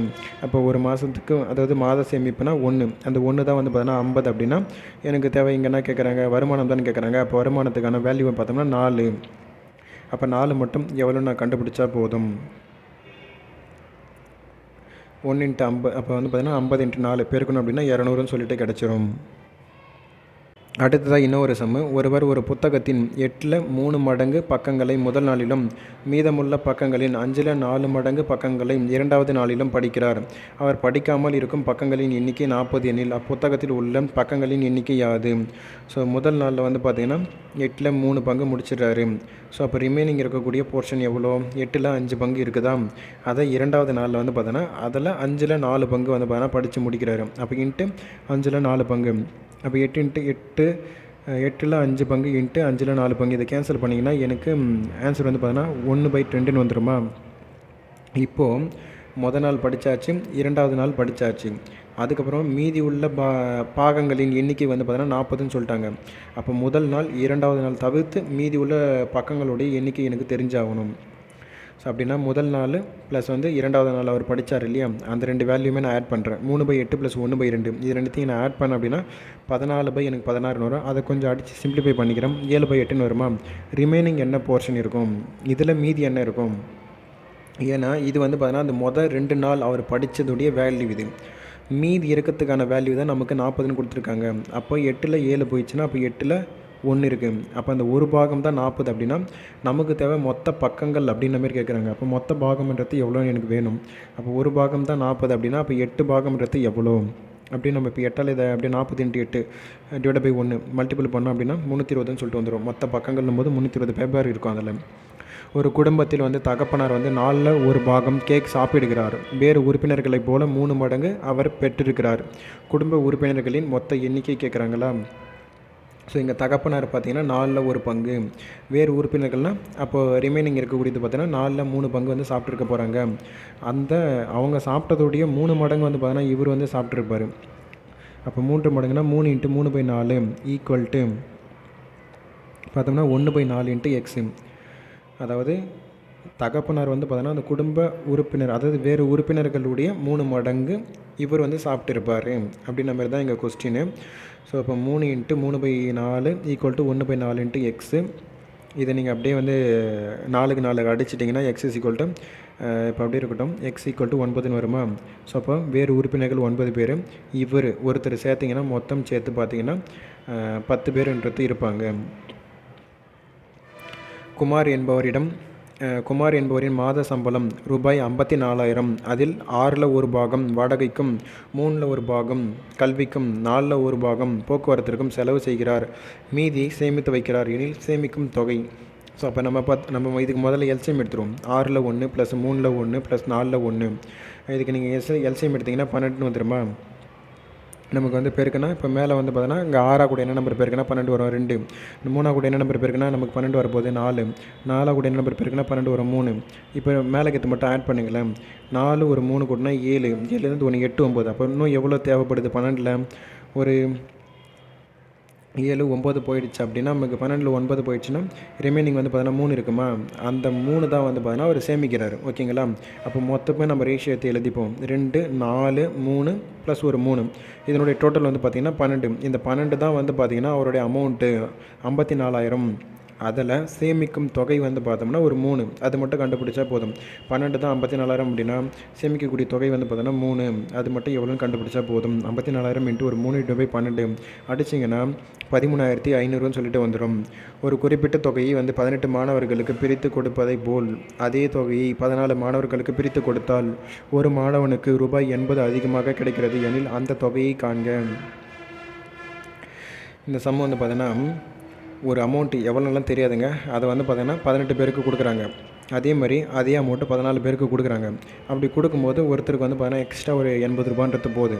இப்போ பாருங்கள், ஒரு அமௌண்ட்டை 14 பேருக்கு நான் டிவைட் பண்ணுறேன் அப்படின்னா ஒவ்வொருத்தருக்கும் எவ்வளோன்றது எனக்கு கிடச்சிருமா? தெரியாது அந்த அமௌண்ட்டை. அதனால் மேலே வைக்கிறேன். 14ஆல் அதை வகுத்தோம் அப்படின்னா ஒவ்வொருத்தருக்கும் எவ்வளோன்னு எனக்கு தனித்தனியாக தெரிய போகுது. அதேமாரி மைனஸ், ஏன்னா இப்போ 2 பேருக்குமே அந்த வித்தியாசம்ன்ற மாதிரி சொல்லிட்டாங்களா இல்லையா?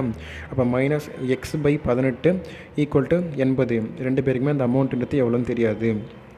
இப்போ கிராஸ் மல்டிபிள் பண்ணிங்க அப்படின்னா 14ல் ஒரு 18 போச்சு அப்படின்னா 4x / 18 × ஒரு 14 அப்படி இருக்கும். அந்த 80 அப்படி இருக்குமா? இந்த 14 × 18 80 பக்கமாக தள்ளி விட்டுருங்க.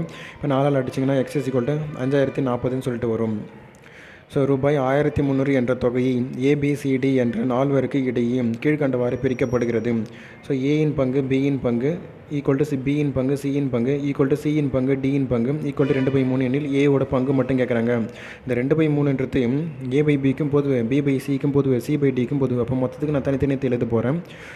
தனித்தனியாக எழுதுறேன் அப்படின்னா A/B 2:3 எழுதுவேன். B/C C/Dன்னு சொல்லிட்டு எழுதுவோமா?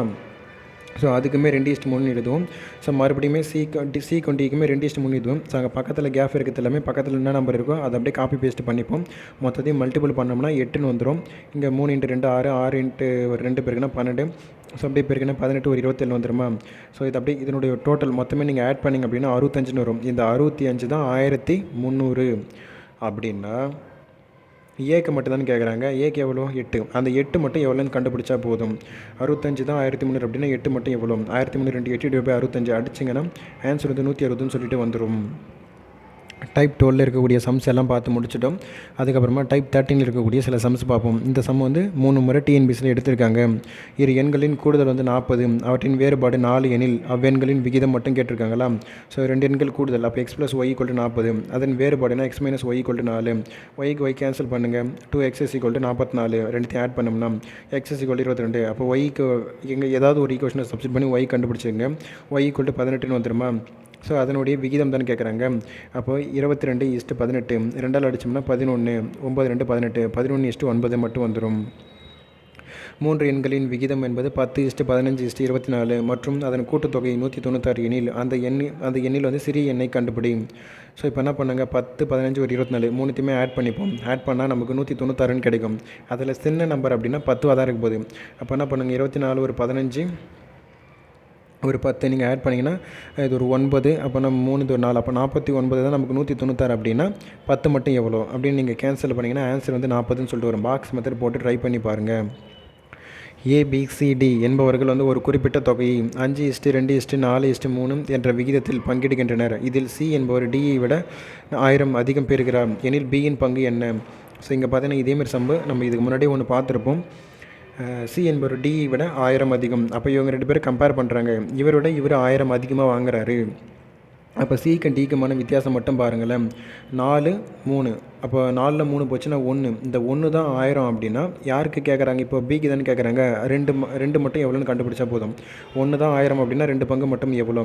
அப்போ 1000 × 2/1 அப்படியே நீங்கள் கேன்சல் பண்ண தேவையில்ல. அப்போ அப்படியே 2000 சொல்லிட்டு வந்துடுமா? Bக்கான வேல்யூன்னும் போது 2000 சொல்லி கிடச்சிரும். அடுத்ததாக இன்னொரு சம்மு. இரண்டு எண்கள் மூன்றாம் எண்ணிலிருந்து முறையே 10% மற்றும் 15% குறைவாக உள்ளது எனில் அந்த இரு எண்களின் விகிதம் என்ன? ஸோ ஒரு மூணாவது எண் வந்து பார்த்தோன்னா வந்து தெரியாது. அது வந்து ஏன்னா அதுவும் பர்சன்டேஜில் வேறு இருக்குது. 100% வச்சுப்போம்.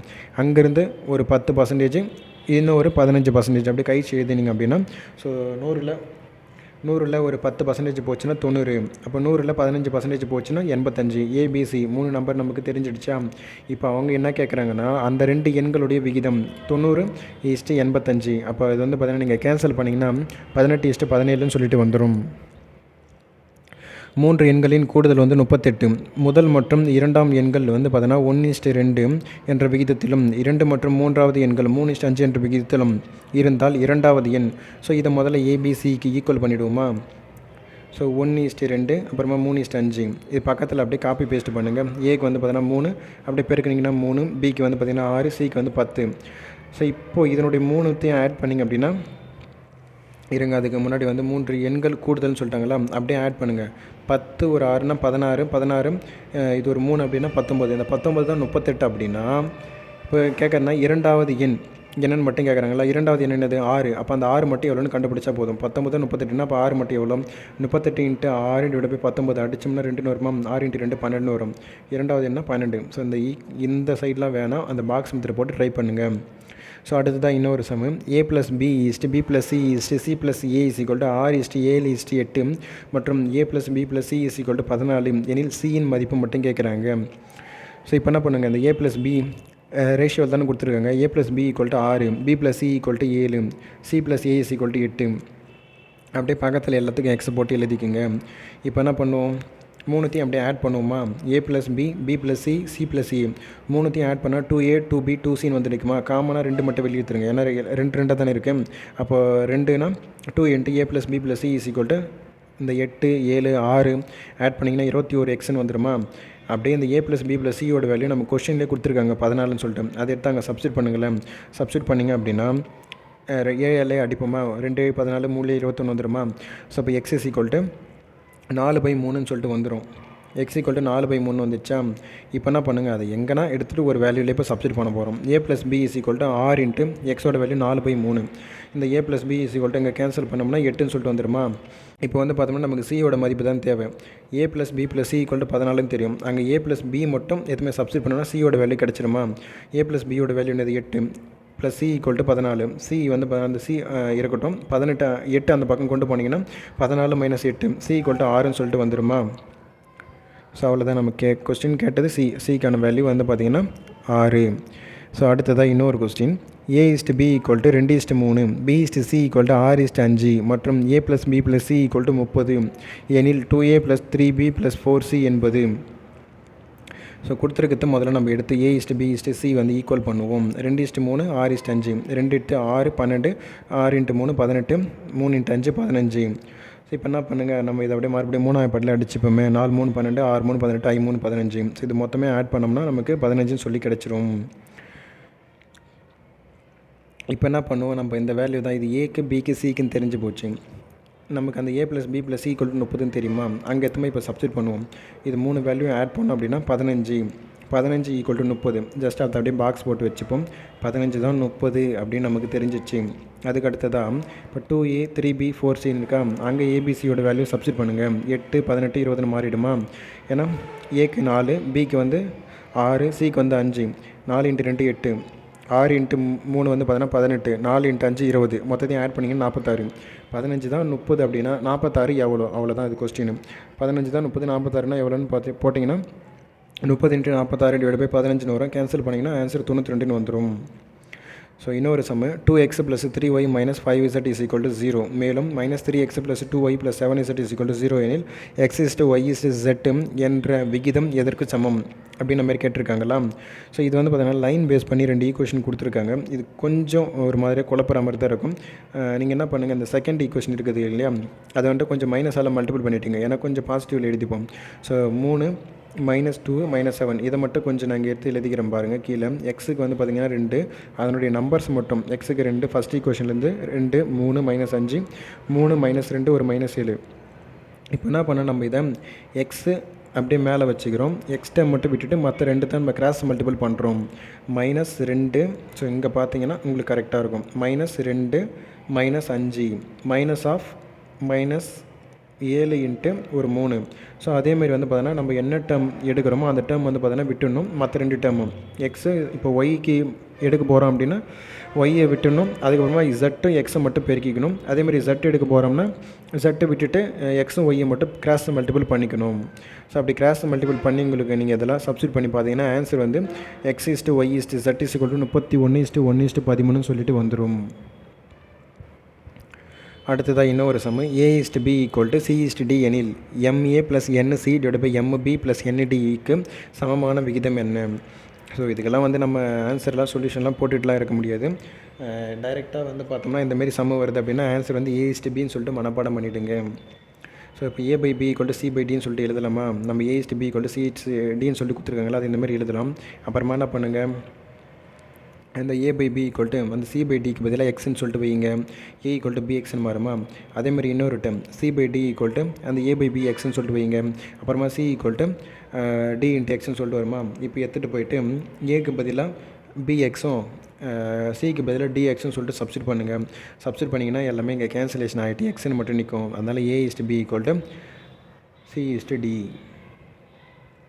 அடுத்ததாக டைப் 14க்கு போயிடலாம். ஸோ ஃபஸ்ட்டு ஒரு சம் ஒன்று பார்ப்போம். 720 மாணவர்கள் பயிலும் பள்ளியில் ஆண்கள் மற்றும் பெண்களின் விகிதம் 7:5 ஆகும். இவ்விகிதத்தை 1:1 என மாற்ற எவ்வளவு பெண்களை கூடுதலாக சேர்க்க வேண்டும்? ஸோ 720 பேர் இருக்காங்க. அதில் மாணவர்கள் பயிலும் பள்ளியில் ஆண்கள் மற்றும் பெண்களோட விகிதம் 7:5. இப்போ அந்த 720 நான் என்ன பண்ண போகிறேன்னா, எனக்கு தேவை 7 5 நான் தனித்தனியாக பிரிக்க போகிறேன். அப்போ அது கூட்டணும் அப்படின்னா 12. இந்த 12 தான் 720 அப்படின்னா அதில் 7 எவ்வளோ 5 எவ்வளோன்னு தனித்தனியாக பிரிச்சுட்டேன் அப்படின்னா இப்போ யாரை சேர்க்க போகிறாங்கன்னா பெண்கள் தான் சேர்க்க போகிறாங்க. அங்கே மட்டும் கொஞ்சம் எக்ஸ்ன்ற பர்சன் மட்டும் ஆட் பண்ண போகிறோம், அவ்வளோதான். அது எதுக்கு ஈக்குவலாக இருக்குதுன்னா 1:1க்கு ஈக்குவலாக இருக்குது. ஸோ சொல்யூஷனுக்கு போய்டுமா? 12 தான் நமக்கு 720. அதில் ஆண்கள் 7, பெண்கள் வந்து பார்த்தீங்கன்னா 5 பங்கு எவ்வளோ தனித்தனியாக கண்டுபிடிச்சோன்னா 420 300ன்னு சொல்லிட்டு வந்துடுமா? இப்போ வந்து பார்த்தோம்னா 420 ஆண்கள் 300 பெண்கள், இன்னும் கூட வந்து பார்த்தீங்கன்னா கொஞ்சம் பெண்கள் ஆட் பண்ணுறோம். ஆட் பண்ணும்போது அதனோட விகிதம் வந்து பார்த்திங்கன்னா 1:1 மாறும் அப்படின்ற மாதிரி சொல்லியிருக்காங்களா? ஸோ = 1/1. இப்போ வந்து பார்த்தீங்கன்னா அப்படியே ஜஸ்ட் கிராஸ் மல்டிபிள் மட்டும் பண்ணிங்க அப்படின்னா 300 + x = 420 வரும். x = 120 வந்துடும் ஆன்சரு. 27:43 என்ற விகிதத்தில் இருக்கும் உறுப்புகளில் இருந்து எந்த எண்ணை கழிக்க 7:15 என்கிற விகிதம் கிடைக்கும்?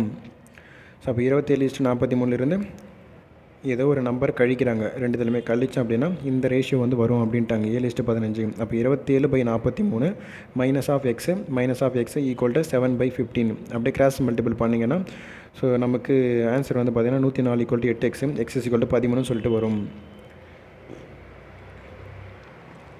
அடுத்ததாக இன்னொரு சம்மு 5x + 15 = 2x + 3 = 10:3 எனில் எக்ஸின் மதிப்பு.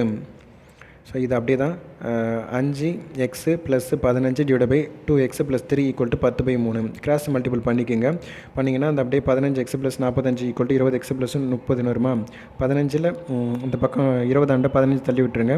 எக்ஸ் ஒரு பக்கம் கொண்டு போயிட்டிங்கன்னா 20xல் ஒரு 15 போச்சுன்னா 5xன்னு இருக்கும். அதேமாதிரி 45ல் ஒரு 30 போச்சு அப்படின்னா வந்து 15ன்னு இருக்குமா? 5ஆல் அடித்தோம்னா 3ன்னு சொல்லிட்டு வந்துடும். அதான் ஆன்சரு. ஏ மற்றும் பியின் வருமானத்தின் விகிதங்கள் 5:4. இவர்களின் செலவுகளின் விகிதம் 3:2. ஒரு மாத முடிவில் இவர்கள் இருவரும் தனித்தனியே 1600 சேமித்தார்கள் எனில் பியின் மாத வருமானம் எவ்வளோ? இப்போ என்ன பண்ணிட்டாங்க, வருமானம் கொடுத்துட்டாங்க, செலவுகள் சொல்லிட்டாங்க, சேமிப்புகளும் கொடுத்துட்டாங்க. இப்போ என்ன பண்ணாங்க, வருமானத்திலிருந்து சேமிப்பு கழிச்சோம் அப்படின்னா செலவு கிடச்சிருமா? அப்போ 5x - 1600 4x - 1600 = செலவுகளின் விகிதங்கள் 3/2. நீங்கள் பாருங்கள், வருமானம் -சேவிங்ஸு = செலவுன்றது கிடச்சிட போகுது. இப்போ அப்படியே கிராஸ் மல்டிபிள் பண்ணிங்க அப்படின்னா 10x - 3200 = 12x - 4800ன்னு சொல்லிட்டு வந்துடும். இது அப்படியே எக்ஸ் எல்லாம் ஒரு பக்கம் கொண்டு வந்து கழிச்சிங்க அப்படின்னா 2x = 1600ன்னு சொல்லிட்டு வரும். இப்போ ரெண்டால் அடித்தோம்னா x = 800ன்னு சொல்லிட்டு வந்துடுமா? ஸோ அப்போ கடைசி என்ன கேட்குறாங்கன்னா பியோடைய மாத வருமானம் தானே கேட்குறாங்க. இந்த பியோடைய மாத வருமானம் 4x. அப்போ 4 × x வேல்யூ 800 சப்ஸ்டியூட் பண்ணிங்கன்னா 3200ன்னு சொல்லிட்டு வந்துடும். இரு எண்களின் விகிதம் 4:7. ஒவ்வொரு எண்ணிலிருந்தும் 10ஐ கழித்தால் கிடைக்கும் விகிதம் 1:2 எனில் இரு எண்களின் பெரிய எண் எது? 4:7 தானே சொல்லிட்டாங்க. ஒவ்வொன்றுத்துலேருந்து 10 கழிக்க போகிறாங்க. அப்போ 4x minus 7 sorry 10 7x minus of 10 equal to வந்து பார்த்தீங்கன்னா 1/2. அப்படியே கிராஸ் மல்டிபிள் பண்ணிங்கன்னா 8x minus 20 equal to 7x minus 10. எக்ஸ் எல்லாம் ஒரு பக்கம் கொண்டு போங்க, நம்பர்ஸ் எல்லாம் ஒரு பக்கம் கொண்டு போய் கழிச்சிங்கன்னா x ஈக்குவல் டு 10 வரும். அதோடு நிறுத்தலை அவங்க.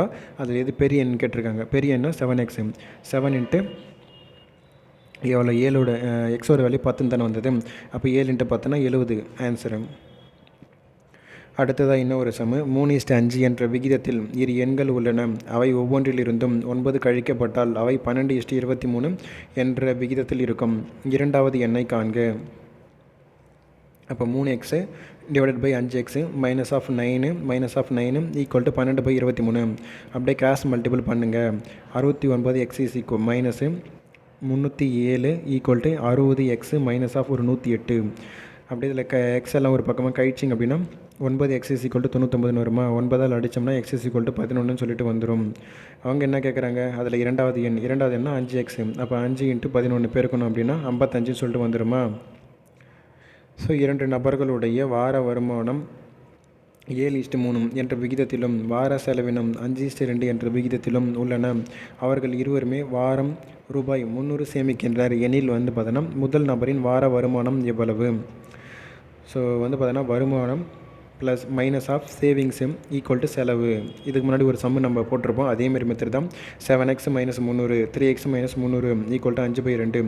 கிராஸ் மல்டிபிள் பண்ணிங்கன்னா x is equal to 900 சொல்லிட்டு வந்துடும். ஸோ இங்கே என்ன கேட்குறாங்கன்னா முதல் நபர் 7x தான் வேணும். அப்போ 7 இன்ட்டு எக்ஸோட வேல்யூ 900 அப்படியே பெருக்கினீங்க அப்படின்னா 6300 சொல்லிட்டு வந்துடும்.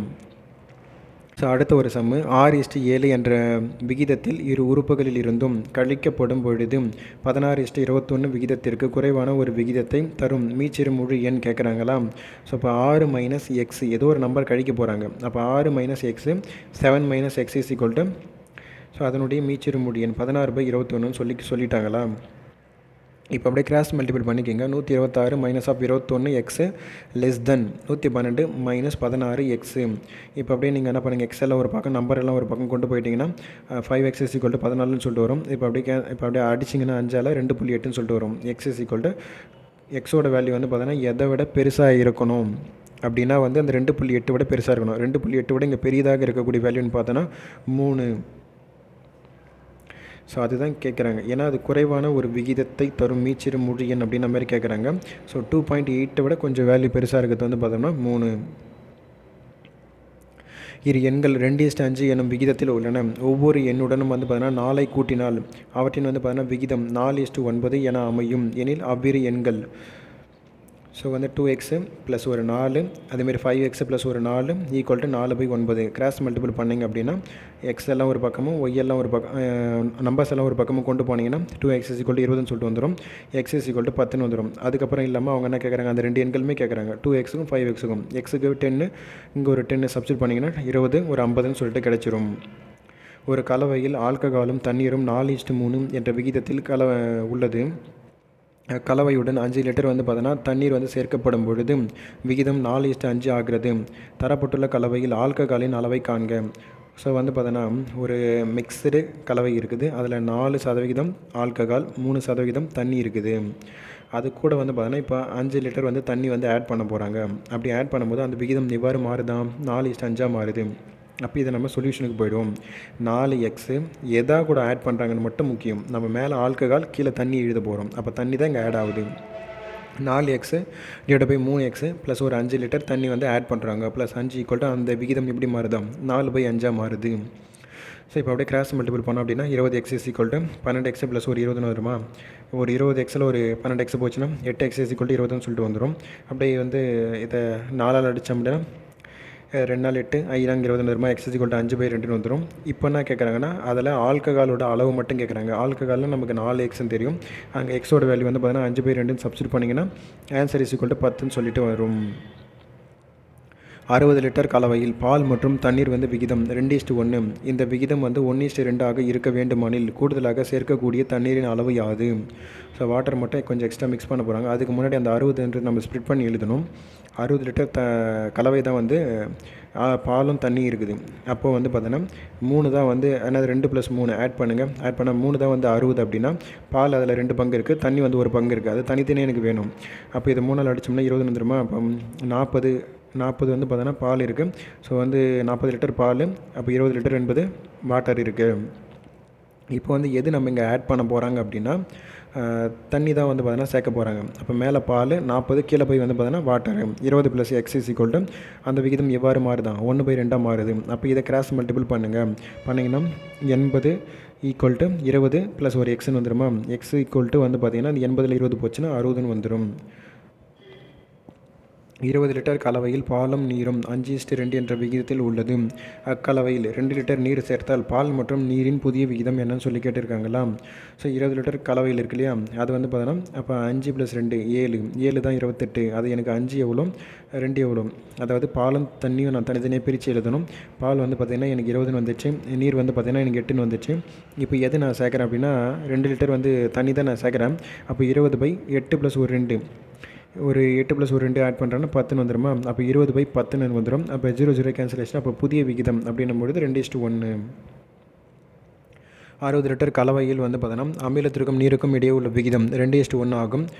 அமிலத்திற்கும் நீருக்கும் இடையே உள்ள விகிதத்தை 1:2 என ஆக்க வேண்டுமானால் கலவையில் சேர்க்க வேண்டிய தண்ணீரின் அளவு. ஸோ இந்த சம் இதுக்கு முன்னாடி நம்ம போட்டுட்டோம். இது அப்படியே ரிப்பீட்டடான சம்மு. அடுத்ததாக இன்னொரு சம, ஒரு 20 லிட்டர் கலவையில் பால் மற்றும் தண்ணீரானது 5:3 என்ற விகிதத்தில் கலந்துள்ளது. அதிலிருந்து 4 லிட்டர் கலவைக்கு பதிலாக 4 லிட்டர் பால் சேர்க்கப்பட்டால் அமையும் புதிய கலவையில் உள்ள பால் மற்றும் தண்ணீரின் விகிதம் என்னன்னு சொல்லி கேட்டுட்டானா? ஸோ அப்போ இந்த 20 லிட்டர்லேருந்து ஒரு 4 லிட்டர் கலவைக்கு பதிலாக 4 லிட்டர் பால் வந்து பார்த்தீங்கன்னா சேர்க்கப்பட போகிறாங்க. அப்போ ஃபஸ்ட்டு அந்த 20ன்றது நம்ம 5:3 நம்ம ஸ்ப்ளிட் பண்ணி எழுதணும். அதுக்கு முன்னாடி என்ன பண்ண போகிறாங்கன்னா அதிலிருந்து 4 லிட்டர் கலவை வந்து பார்த்தீங்கன்னா எடுத்துகிட்டு போகிறாங்க. அப்போ எடுத்துட்டாங்கன்னா ரிமைனிங் என்ன இருக்க போகுது, ஒரு 16 லிட்டர் மட்டும்தான் கலவை இருக்கும். அந்த 16 லிட்டர் தான் நான் 5:3 ஸ்ப்ளிட் பண்ண போகிறேன். அப்போது 5 + 3 = 8. அந்த 8 தான் 16 அப்படின்னா அதில் 5 பங்கு பால் இருக்குது, 3 பங்கு தண்ணி இருக்குது. அது மட்டும் தனித்தனியாக நான் கண்டுபிடிச்சோம்னா 10 6ன்னு கிடச்சிரும் எனக்கு. இப்போ வந்து பார்த்தோம்னா எது கூட எது சேர்க்குறாங்கன்னா பால் தான் வந்து பார்த்தீங்கன்னா 4 லிட்டர் சேர்க்குறாங்க. அப்போ 10 + ஒரு 4 14, தண்ணி கூட எதுவும் சேர்க்கல, அது அப்படியே தான் இருக்கும். இப்போ அப்படியே வந்து பார்த்தீங்கன்னா 14:6ன்னு வந்துடுமா? 2ஆல் அடித்தோம்னா 7 2 14, 3 2 6ன்னு சொல்லிட்டு வந்துடுமா? அப்போ இதுக்கான ஆன்சர் என்னும்போது 7:3ன்னு சொல்லிட்டு வந்துடும். பாலும் நீரும் கலந்த 2 கலவைகள் உள்ளன. முதல் கலவையில் பால் நீரின் விகிதம் 5:3 எனவும், இரண்டாவது கலவையில் பால் நீரின் வந்து விகிதம் 5:4 என உள்ளது. இரு கலவைகளையும் எந்த விகிதத்தில் கலந்து பாலும் நீரும் 4:3 என்ற விகிதத்தில் இருக்கும். ஸோ என்ன ரேஷியோவில் கலந்தாங்கன்னா 4:3 சொல்லிட்டு வரும்னு சொல்லி கேட்டிருக்காங்களா? ஸோ இந்தமாதிரி 3 ரேஷியோவில் இருக்குது. அதாவது அப்படின்னா இது கொஞ்சம் வித்தியாசமான சம் இது. இப்போ என்ன பண்ணுவோம், நம்ம வந்து ஃபஸ்ட்டு 5/3ன்னு இருக்குதுங்களா, அது ரெண்டுத்தையும் ஆட் பண்ணிங்கன்னா 8/5 5/8. மேலே இருக்கிறது வந்து பார்த்தீங்கன்னா பாலுக்கு எல்லாத்தையும் அப்படியே வச்சுக்கோங்க. அந்த கலவை அப்படியே ரெண்டுத்தையும் ஆட் பண்ணி கீழே மட்டும் போட்டுக்குங்க. 8ல் 5 ஒரு 4 கொட்டினா 9, 5/9. இங்கே பார்த்தீங்கன்னா 4 / 4 + 3 ஆட் பண்ணிங்கன்னா 4/7. இப்போ வந்து பார்த்தோம்னா இந்த 5/9லிருந்து 4/7 கழிச்சிங்க அப்படின்னா 1/63ன்னு வரும். அதேமாரி 5/8லிருந்து 4/7 கழிச்சிங்க அப்படின்னா 3/56ன்னு சொல்லிட்டு வரும். ஸோ இந்த கொஸ்டினுக்கான ஆன்சர் வந்து பார்த்திங்கன்னா 1:3ன்னு வரும். ஸோ இதில் வந்து இவங்க கொஸ்டின் மிஸ்டேக்காக இல்லை நமக்கு ஆன்சர் வரலன்னு சரியாக தெரியல. இந்த ஒரு கொஸ்டினுக்கு மட்டும் நமக்கு ஆன்சருன்றது சரியாக வரல. ஸோ 1:3 தான் இதுக்கான ஆன்சர் டிஎன்பிசியில் கொடுத்துருக்குது. ஸோ அடுத்ததாக இன்னொரு சம் ஒன்று பார்ப்போம். 4/5 பங்கு பகுதி எண்ணெயால் நிரப்பப்பட்ட பாத்திரத்தில் 5 பாட்டில்கள் எண்ணெய் வந்து பார்த்தீங்கன்னா வெளியே எடுக்கப்பட்டு அதுக்கு பின்னர் வந்து பார்த்தீங்கன்னா 3 பாட்டில்கள் எண்ணெய் வந்து ஊற்றிய பின்னர் அந்த பாத்திரத்தில் 3/4 பகுதி நிரம்பி இருக்கிறது. அந்த பாத்திரத்தில் எவ்வளவு பாட்டில்கள் எண்ணெய் இருந்தால் பாத்திரம் நிரம்பும்? ஸோ இதை அப்படியே டைரெக்டாக நம்ம வந்து பார்த்துப்போமே. ஸோ வந்து 5ல் 4 பகுதி எண்ணெயால் நிரப்பப்பட்ட பாத்திரம். அப்போ 5ல் 4 பகுதி × x போட்டுக்குங்க பக்கத்தில். அதுக்கப்புறமா 5 பாட்டில்கள் வந்து பார்த்தோன்னா வெளியே எடுத்துட்டாங்க, அப்போ மைனஸ் பண்ணிட்டாங்க. ப்ளஸ்ஸு 3 பாட்டில்கள் வந்து பார்த்தோன்னா புதுசாக எடுத்து ஊற்றுறாங்க அதில், அப்போ இது ப்ளஸ்ஸு ஆட் ஆகுது இல்லையா, அதனால் +3. அப்போ ஊற்றிட்ட பிறகு எப்படி மாறுதான் அது, ஈக்குவல் டு 3/4 இன்ட்டு எக்ஸு இந்தமாரி மாறுதுன்னு சொல்லிட்டாங்களா. இப்போ வந்து பார்த்தோம்னா அந்த அப்படியே வந்து எக்ஸ்லாம் ஒரு பக்கம் கொண்டு வந்துருங்க பார்க்கலாம். 4x/5 minus of 3x/4. இந்த 5ல் 3 போச்சு அப்படின்னா 2 அந்த 2 அந்த பக்கம் கொண்டு போயிடுங்க. இப்போ வந்து 4xல் ஒரு 3x இது கிராஸ் மல்டிபிள் பண்ணிங்கன்னா 16x - 15x / 20 வந்துடும். இது கழிச்சிங்க அப்படின்னா x/20 இருக்குமா, அந்த 20 அப்படியே இந்த 2 கிராஸ் மல்டிபிள் பண்ணிட்டீங்கன்னா 2 × 20 40 வந்துடுமா, அப்போ x = 40 கிடச்சிரும். ஸோ அதே மாதிரி தான் இன்னொரு சம்மு. ஒரு எண்ணெய் டின் வந்து பார்த்தோன்னா 5ல் 4 பாகம் நிரம்பி இருக்கிறது. அதில் 6 புட்டிகள் எண்ணெய் எடுத்து விட்டு 4 புட்டிகள் வந்து பார்த்தோன்னா எண்ணெய் அதில் வந்து பார்த்தோன்னா ஊற்றப்படும் பொழுது அது 4ல் 3 பாகம் நிறைந்திருக்கிறது எனில் அந்த டினினுடைய முழு கொள்ளளவிற்கு எத்தனை புட்டிகள் வந்து பார்த்தோன்னா எண்ணெய் தேவைப்படுகிறது. அதே மாதிரி சம்மு தான். ஸோ வந்து 5ல் 4 பாகம், ஸோ 6 புட்டிகள் எடுக்கிறாங்க, 4 புட்டிகள் வந்து பார்த்தோன்னா உள்ளே ஆட் பண்ணுறாங்க. ஸோ அதே மாதிரி சம்மு தான். இதுக்குமே ஆன்சர் 40 தான் வரும். அதை நீங்கள் ட்ரை பண்ணி பாருங்கள். தங்கம் தண்ணீரை போல் 19 மடங்கு கனமாகவும், தாமிரம் தண்ணீரை போல் 9 மடங்கு கனமாகவும் உள்ளது. தண்ணீரை போல் 15 மடங்கு கனமான உலோக கலவை பெற இவைகள் எவ்விகிதத்தில் கலக்கப்பட வேண்டும். ஸோ ஃபஸ்ட்டு ஒன்று சொல்லிட்டாங்கல்ல, தண்ணிக்கும் தாமிரத்துக்கும் வந்து பார்த்தீங்கன்னா அவங்க வந்து கம்பேர் பண்ணுறாங்க. எப்போவுமே வந்து பார்த்தீங்கன்னா தண்ணியை விட கம்பேர் பண்ணும்போது வந்து தங்கம் என்பது தான் வந்து வெயிட் வந்து அதிகமாக இருக்கும். அப்போ தங்கம் தான் இங்கே 19, தண்ணி வந்து பார்த்திங்கன்னா 1. ஸோ அடுத்தது வந்து தாமிரம், அதுக்கும் தண்ணிக்கும் தண்ணிக்கும் கம்பேர் பண்ணும்போது தாமிரம் தான் வெயிட் அதிகமாக இருக்கும். அப்போ தாமிரம் தான் 9, தங்கம் என்பது தண்ணீர் என்பது 1. அதுக்கு அடுத்தது தண்ணீருக்கும் அந்த கலவைக்கும். ஸோ அப்போ தண்ணீருக்கும் கலவைக்கும் ரிலேஷன் பார்க்கும்போது இங்கே எல்லாமே தண்ணி 1 தான். ஸோ இங்கேயும் தண்ணின்றது 1 தான். இதனுடைய பார்த்தோன்னா 15 மடங்கு. அப்போ கலவை தான் இங்கே 15. ஸோ இப்போ கொடுத்துட்டாங்கல்ல, இப்போ நம்ம இதிலிருந்து டைரெக்டாக சொல்யூஷனுக்கு போயிடுவோம். ஃபஸ்ட்டு தங்கம் 19, ரெண்டாவது தாமிரம் 9, அதுக்கப்புறமா வந்து கலவை வந்து பார்த்திங்கன்னா 15. இப்போ 9ல் 15 கழிச்சிங்கன்னா 6ன்னு வந்துடும். 19ல் ஒரு 5 கழிச்சு 15 கழிச்சிங்க அப்படின்னா 4ன்னு வந்துடும். ஸோ இதுக்கு ரேஷியோ பார்த்தோம்னா 4:6:4. இது 2ஆல் அடித்தோம் அப்படின்னா 3 2 6 2 4 வந்துடுமா. அப்போ 3:2 தான் ஆன்சரு. அப்படி இல்லாட்டி நீங்கள் வந்து பார்த்தீங்கன்னா ரெண்டுத்தையுமே கூட ஆட் பண்ணிக்கலாம். 19 + 1 ஆட் பண்ணிங்கன்னா 20, அப்புறமா வந்து 9 + 1 ஆட் பண்ணிங்கன்னா 10, 20 இங்கே 10ன்னு போடுங்க. இந்த 1 + ஒரு 15 ஆட் பண்ணிங்கன்னா 16. மறுபடியும் கழிச்சிங்கனாலும் உங்களுக்கு ஆன்சர் 3:2 தான் வரும். இதுக்கு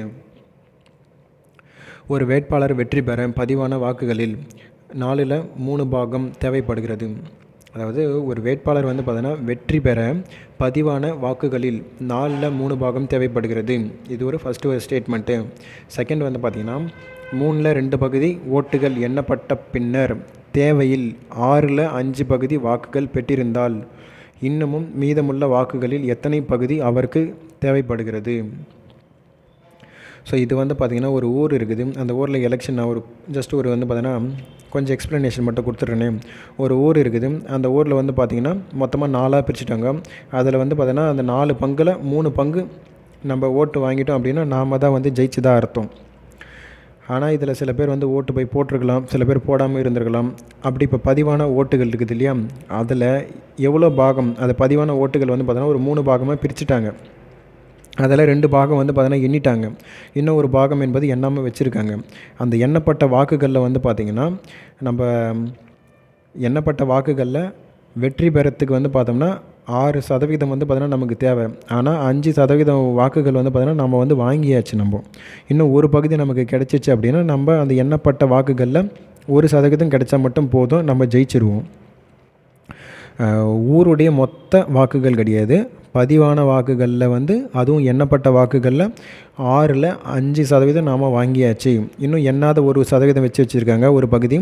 அந்த ஒரு பகுதியிலிருந்து நமக்கு வந்து இன்னும் ஒரு பகுதி கிடச்சிருந்துச்சுன்னா நாம் தான் வந்து ஜெயிச்சிட்ருப்போம். அப்போ ரிமைனிங் என்னென்ன இருக்குது அப்படின்றது ரொம்ப முக்கியம் இங்கே. ஸோ டைரெக்டாக சொல்யூஷனுக்கு போய்டுவோம். இங்கே வந்து பார்த்திங்கன்னா ரிமைனிங் இருக்கக்கூடிய ஓட்டுகள் எண்ணப்பட்ட ஓட்டுகள் வந்து பார்த்திங்கன்னா 3ல் 2 பகுதி எண்ணிட்டாங்க. அப்போ இன்னும் எண்ணாமல் வச்சுருக்கக்கூடிய ஓட்டுகள்னு பார்த்தோன்னா 3ல் ஒரு பகுதி எண்ணலை, இன்ட்டு எக்ஸை நான் போட்டுக்கிறேன். இந்த பாக்ஸ் போட்டிருக்கேன் பார்த்தீங்களா, அங்கே மட்டும் பாருங்கள், மீதி எங்கேயும் பார்த்தீங்கன்னா கன்ஃபியூஸ் ஆகிடுவீங்க. ஸோ ஈக்குவல் டு அந்த ஊரில் மொத்தமாக வந்து பார்த்திங்கன்னா நம்ம 4ல் 3 பாகம் நம்ம வாக்குகள் வாங்கினா தான் அந்த ஊருக்கு நம்ம தலைவராக முடியும். அப்போ வந்து பார்த்திங்கன்னா 4ல் 3 பாகம் நமக்கு தேவை ஓட்டு இன்ட்டு நாம் இது வரைக்கும் வாங்கின ஓட்டு வந்து பார்த்திங்கன்னா எண்ணப்பட்ட, அதாவது பதிவான வாக்குகளில் எண்ணப்பட்ட ஓட்டுகளில் நமக்கு கிடச்சிருக்கிறது பார்த்திங்கன்னா 6ல் 5 வந்து கிடச்சிச்சு. இன்னும் வந்து வெற்றி பெறத்துக்கு வந்து பார்த்திங்கன்னா 6ல் 1 பகுதி மட்டும் தேவை. அப்போ அந்த ஊரில் 4ல் 3 பகுதி நம்ம கிடச்சிச்சின்னா நம்ம தலைவராகிடலாம். இன்ட்டு 6ல் அப்படி இன்ட்டு போட்டுக்கோங்க. இன்னும் நமக்கு தேவையான வாக்குகள் என்னும்பொழுது 6ல் 1 பகுதி மட்டும் தேவை. அப்படியே நீங்கள் கேன்சல் பண்ணிங்கன்னா x = 3/8ன்னு சொல்லிட்டு வந்துடும். ஸோ இந்த சம்மு கொஞ்சம் கன்ஃபியூஸ் ஆகும் தான், கொஞ்சம் ரிப்பீட்டடாக பார்த்தீங்கன்னா கொஞ்சம் கிளியர் ஆகிடும். என்ன ஒன்றுனா நமக்கு தேவையான வாக்குகள் அப்படின்னும் போது அந்த ஒரு பக்கமாக கொண்டு போயிடும். அதுக்கப்புறம் அந்த ஓட்டுகள் எண்ணப்பட்டதும் போது அது மட்டும் ஒரு சைடு கொண்டு வந்துடும். இந்தமாரி வந்து 2 பக்கம் தனியாக கொண்டு போயிட்டு அப்புறமா நம்ம கிராஸ் மல்டிபிள் பண்ணி கேன்சல் பண்ணோம் அப்படின்னா ஆன்சர் கரெக்டாக வந்துடும்.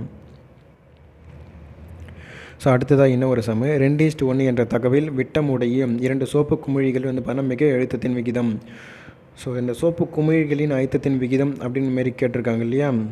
ஸோ அப்படின்னா அதுவும் விட்டம் கொண்ட 2 விட்டத்தின் உடையது சொல்லிட்டாங்க. அந்த 2:1 என்ற விட்டம் உடைய 2 சோப்பு குமிழிகள், அதாவது அந்த சோப்பு பபுள்ஸ் வந்து பார்த்திங்கன்னா அதனுடைய மிக அழுத்தத்தின் விகிதம் கேட்குறாங்களா.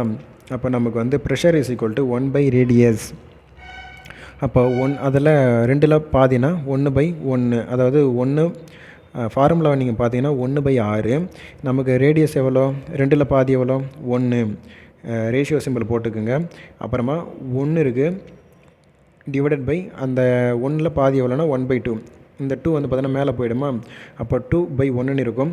இந்த 1 இந்த பக்கம் கிராஸ் மல்டிபிள் பண்ணிட்டீங்கன்னா அப்போ 1:2 தான் இதுக்கான ஆன்சரு. ஸோ 3 கலன்களின் கன அளவுகள் 3:4:5 விகிதத்தில் உள்ளன. அவைகளின் பால் மற்றும் நீர் கலவைகள் நிறைந்துள்ளன. அவைகளின் முறையே பாலும் தண்ணீரும் 4:1, 3:1 மற்றும் 5:2 கலந்துள்ளன. இந்த கலவைகள் ஒரு 4வது கலனில் ஊற்றப்படுகின்றன எனில் 4வது கலனில் பாலும் தண்ணீரும் எவ்வாறு இருக்கும். ஸோ ஒரு 3 பாத்திரங்கள் 3, 4, 5ன்னு சொல்லிட்டு ஒரு கொள்ளளவில் இருக்குதுன்னு சொல்லியாச்சு. அதுக்கப்புறம் பாலும் தண்ணிக்கான விகிதங்கள் வந்து பார்த்தீங்கன்னா அந்த 3 கேனுக்குமே தனித்தனியாக கொடுத்துட்டாங்க. இப்போ அதெல்லாம் நம்ம மிக்ஸ் பண்ணால் அப்படின்னா 4வது அந்த கலனில் இருக்கக்கூடிய பாலும் தண்ணீருடைய விகிதம் மட்டும் கேட்குறாங்க. ஸோ இது நம்ம சம்மை இப்படி எழுதிப்போம்.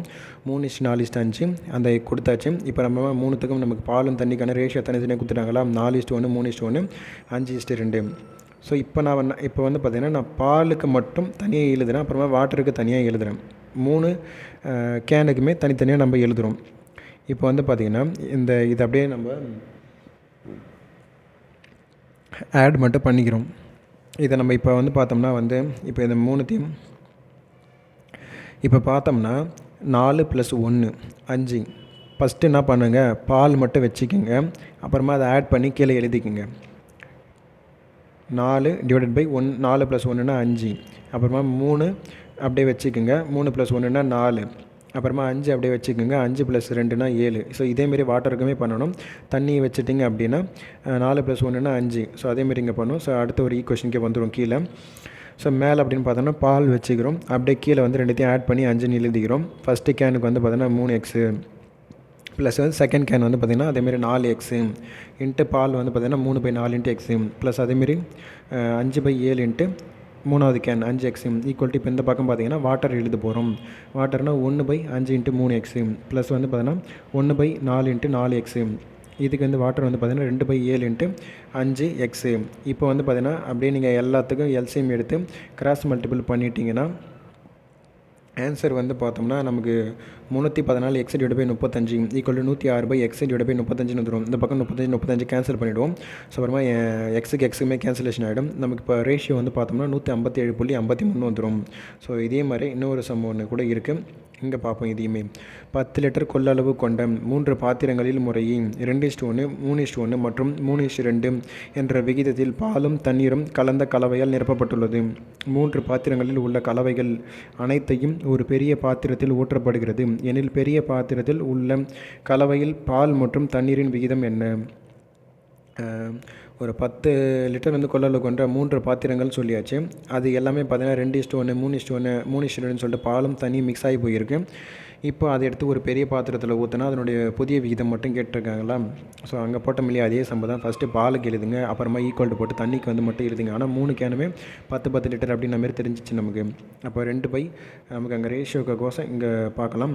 ஃபஸ்ட்டு 2/3 இன்ட்டு, ஏன்னா 2 + 1 ஆட் பண்ணோம்னா 3, அப்போ 2/3 × 10x plus 3/3 + 1 4 into 10x plus வந்து பார்த்தோன்னா 3 /3 + 2 5 × 10x equal to 1/3 × 10x 1/4 × 10x 2/5 × 10x. இப்போ அப்படியே நீங்கள் இது எல்லாத்தையும் நீங்கள் ஆட் பண்ணி எல்சிஎம் எடுத்துட்டிங்க அப்படின்னா 121x / 6ன்னு சொல்லிட்டு வந்துடும். ஸோ ஈக்குவல் டு 59x / 6ன்னு வந்துடுமா. எக்ஸுக்கு கேன்சல், 6க்கு கேன்சலேஷன் ஆகிடும். ஸோ ரிமைனிங் வந்து பார்த்தீங்கன்னா 121 மட்டும் வந்து நிற்கும். ஸோ அடுத்த ஒரு சம்மு, ஏ மற்றும் பி ஆகியோரது மாத வருமானங்களின் விகிதம் 3:4 ஆகவும் அவர்களின் செலவுகளின் விகிதம் 5:7 ஆகவும் உள்ளது. ஒவ்வொருவரும் மாதம் 5000 சேமிக்கிறார்கள் எனில் ஏ, பியின் மாத வருமானத்தை காண்க. ஸோ இப்போ இந்த சம்மு நம்ம இதுக்கு முன்னாடியுமே போட்டிருக்கிறோம். வருமானம் மைனஸ் வந்து பார்த்திங்கன்னா சேமிப்பு ஈக்குவல் டு செலவு. ஸோ அப்படின்னு பார்த்தோம்னா 3x/4x மைனஸ் ஆஃப் வந்து 5000, இந்த பக்கம் -5000 ஈக்குவல் டு 5/7 கிராஸ் மல்டிபிள் பண்ணிங்கன்னா எக்ஸோட வேல்யூ வந்து பார்த்திங்கன்னா உங்களுக்கு 10,000 சொல்லிட்டு கிடைக்கும். அதோட நிறுத்துகிறாங்களா. ஏபியின் மாத வருமானம் கேட்குறாங்களா. அப்போ 3x 4x, எக்ஸுக்கு வந்து 10,000 அப்படியே மல்டிபிள் பண்ணிங்கன்னா 30,000 40,000 சொல்லிட்டு கிடைக்கும். அடுத்ததாக இன்னொரு சமம், எக்ஸ் ஆனது ஒய்யின் இருமடங்குடன் எதிர்விகித தொடர்புடையது. மேலும் y = 6 எனில் எக்ஸின் மதிப்பு 4, y = 8 எனில் எக்ஸின் மதிப்பு. ஸோ எக்ஸுக்கு 4 அப்படின்னா ஒய்க்கு வந்து பார்த்தோன்னா 6, ஒய்க்கு வந்து பார்த்தோன்னா 8 அப்படின்னா எக்ஸுக்கு என்ன வரும் அப்படின்ற மாதிரி கேட்டுக்கிறாங்களா. ஜஸ்ட் இது அப்படியே ஒரு லைன் ஈக்குவேஷன் மாதிரியே மல்டிபிள் பண்ணுங்கள். x × x1 y1 அப்படின்னா 4 × 6 ஈக்குவல் டு x × 8. அப்படியே இதை கேன்சல் பண்ணிங்கன்னா x = 3ன்னு சொல்லிட்டு வந்துடும். ஸோ ஒரு பென்சிலின் வந்து பார்த்தோன்னா 8ல் ஒரு பாகம் கருப்பு நிறமாகவும் மீதி பகுதியில் வந்து பார்த்தோன்னா பாதி வெள்ளை நிறமாகவும் மீதமுள்ள பகுதி ஒரு 3.5 சென்டிமீட்டர் நீல நிறமாகவும் இருந்தால் பென்சிலின் மொத்த நீளம் என்ன. ஸோ வந்து பார்த்தீங்கன்னா பென்சிலில் 8ல் ஒரு பகுதி கருப்புன்னு சொல்லிட்டாங்க. அப்போ ரிமைனிங் வந்து பார்த்தீங்கன்னா எவ்வளோ இருக்க போகுது, 8ல் 7 பகுதி இருக்க போதா. அதில் 2ல் ஒரு பகுதி வந்து பார்த்தீங்கன்னா வெள்ளைன்ட்டாங்க. அப்போ இன்ட்டு அதை அப்படியே மல்டிபிள் பண்ணிங்கன்னா எனக்கு 7/16 இன்ட்டு கிடச்சிரும். இப்போ வந்து பார்த்திங்கன்னா இதுவும் இந்த 7/16ம் இந்த 1/8ம் ஆட் பண்ணுங்கள். ஏன் ஆட் பண்ண சொல்கிறேன் அப்படின்னா இந்த 2 பகுதி தவிர்த்து மீதமுள்ள பகுதி வந்து பார்த்தோன்னா நீல நிறமாக இருக்குது. அதனோட வேல்யூ நமக்கு கொடுத்துட்டான். ஸோ அதுக்காக, ஏன்னா இந்த 2 பகுதியை நம்ம கழிச்சிட்டோம் அப்படின்னா மீதி இருக்கக்கூடிய பகுதி நமக்கு தெரிஞ்சிடும். அப்போ இந்த 2 பகுதியை நம்ம ஆட் பண்ணியே ஆகணும். 1/8 அந்த வெள்ளை நிறமாக கண்டுபிடிச்சோம் இல்லையா, அந்த 7/16 அதையும் இப்போ அங்கே ஆட் பண்ணிங்க அப்படின்னா 7/16 இன்ட்டு எக்ஸு ப்ளஸ் வந்து பார்த்திங்கன்னா 1/8 அப்படியே நீங்கள் ஆட் பண்ணிங்கன்னா 9 என்ன இப்போ 2ன்னு பெருக்கணும் அப்படின்னா 7 ஒரு 8 9ன்னு வந்துடுமா. அப்போ 9/16x. ஸோ இந்த 9/16xன்றது வந்து பார்த்திங்கன்னா கருப்பும் வெள்ளையும் சேர்ந்த பகுதி, பென்சிலோடைய பகுதி இது. இப்போ எனக்கு இதனுடைய ரிமைனிங் போர்ஷன் எனக்கு தெரிஞ்சாகணும். இப்போ 16ல் 9 போயிடுச்சுன்னா 7/16ன்னு சொல்லிட்டு இருக்குமா. அந்த 7/16ல் அந்த 7 தான் எனக்கு வந்து பார்த்தீங்கன்னா அந்த 3.5 சென்டிமீட்டர். அதை கொஞ்சம் சிம்பிளிஃபை பண்ணிப்போம். 3 × 6 + 1 7/2. அந்த 7 தான் எனக்கு 7/2 அப்படின்னா அந்த பென்சிலோடைய மொத்த நீளம்னா 16 பகுதி மட்டும் எவ்வளோன்னு கண்டுபிடிச்சா போதும். 7 தான் 7/2 அப்படின்னா 16 மட்டும் எவ்வளோ பாக்ஸ் மெத்தட் போட்டிங்கன்னா 7/2 × 16/7ன்னு வந்துடுமா. 7க்கு 7 கேன்சலேஷன் ஆகிட்டு 2 அடிச்சிங்கன்னா 8ன்னு வந்துடும். ஸோ மொத்த நீளம் போது 8 சென்டிமீட்டர். 400 சதுர மீட்டர் பரப்பளவு வர்ணம் பூச வேண்டியுள்ளது. ஏ வகை பெயிண்ட்டு லிட்டருக்கு 150 ரூபாயும் 1 லிட்டர் கொண்டு 4 சதுர மீட்டர்கள் பூசலாம். ஸோ பி வகை லிட்டர் வந்து பார்த்தீங்கன்னா 200 ரூபாய், லிட்டருக்கு 6 சதுர மீட்டர் பூசலாம். சி வகை லிட்டர் வந்து 250 ரூபாய், லிட்டருக்கு 8 சதுர மீட்டர் பூசலாம். மிக குறைந்த விலையில் 400 சதுர மீட்டரை வர்ணம் பூச ஆகும் செலவு. ஸோ இது நம்ம பாக்ஸ் மெத்தடே போயிடுவோம். ஸோ அப்போ வந்து பார்த்திங்கன்னா 4 சதுர மீட்டர் வந்து பார்த்தோன்னா பூச ஒரு 150 ரூபாய். அதாவது ஃபஸ்ட்டு ஒரு பெயிண்ட் வந்து எடுத்துப்போம். 1ஆவதாக கொடுத்துருக்காங்க இல்லையா அந்த ஏ பெயிண்ட்டு, அதை எடுத்துப்போம். 4 சதுர மீட்டருக்கு வந்து பார்த்தீங்கன்னா 150 ரூபா ஆகுது. அப்போ 400 சதுர மீட்டர் பூச எவ்வளோ ஆகும், அதே தான் இங்கே கொஸ்டின். 4 சதுர மீட்டர் பூச 150 ரூபானா 400 சதுர மீட்டர் பூச ஒரு 15 ரூபா ஆகும். அப்போ பி வகை பெயிண்ட்டுக்கு போய்டுவோம். 6 சதுர மீட்டர் பூச 200 ரூபா ஆகும். அப்போ 400 மீட்டர் வந்து பார்த்தீங்கன்னா பூச எவ்வளோ ஆகும், 13,333 ரூபான்னு போயிட்டுருக்கும். ஸோ அதேமாதிரி சி வகை பெயிண்ட் வந்து பார்த்தீங்கன்னா 8 சதுர மீட்டர் பூசை 250 ரூபா அப்படின்னா 400 சதுர மீட்டர் பூசை எவ்வளோ ஆகும்னா 12,500 ரூபா. இதில் எது நமக்கு குறைந்த விலையில் நம்ம வந்து பெயிண்ட் அடிக்கலான்னு பார்த்தோம்னா சி தான், 12,500 ரூபா. ஸோ அவங்க தான் கேட்குறாங்க மிக குறைந்த விலையில் 400 சதுர மீட்டரை வந்து வர்ணம் பூச ஆகும் செலவுனா 12,500. ஸோ அடுத்ததாக இன்னொரு சம்மு. ஒரு நிறுவனம் ஒரு விழாவை நடத்தியது. அதில் 5ல் 1 பாகம் மாணவிகளும் 8ல் 1 பாகம் மாணவர்களும் கலந்து கொண்டனர். மொத்தத்தில் மாணவியர் எந்த பின்ன பகுதியில் கலந்து கொண்டனர்? ஸோ இதுக்கான ஆன்சர் 13/40. ஆனால் விவரம் போதாது. இது ரெண்டுமே டிஎன்பிஎஸ்சியில் கொஸ்டின் 2 முறை எடுத்திருந்தாங்க. ஒன்றுத்துக்கு வந்து 13/40ன்னு கொடுத்தாங்க, ஒன்றுத்துக்கு விவரம் போதாதுன்னு சொல்லி கொடுத்துருந்தாங்க. ஸோ நம்ம நெட்டில் வந்து நிறைய சர்ச் பண்ணி பார்த்ததுலேயும் வந்து விவரம் போதாதுன்னு சொல்லிட்டு தான் இருந்தது. ஸோ இந்த டேட்டா வந்து பார்த்திங்கன்னா நமக்கு போதாது, இன்னும் நமக்கு எக்ஸ்ட்ரா டேட்டாஸ்ன்றது தேவைப்படும். ஸோ அவ்வளோதான். டைப் 14 வந்து சம்ஸ் முடிச்சாச்சு. அப்புறமா டைப் 15 சில சம்ஸ் போயிட்டு பார்ப்போம். ஒரு பையில் 25 பைசாவும் 10 பைசா 5 பைசா காசுகள் உள்ளன. அவற்றின் விகிதமானது முறையே 1:2:3. பையில் உள்ள மொத்த காசுகளின் மதிப்பு ரூபாய் 30 எனில் அந்த பையில் உள்ள 5 பைசா காசுகளின் எண்ணிக்கை மட்டும் கேட்குறாங்களாம். ஸோ இப்போ என்ன பண்ணுவோம், நம்ம எல்லாமே ரூபாய்க்காக கன்வெர்ட் பண்ணி ஆகணும்.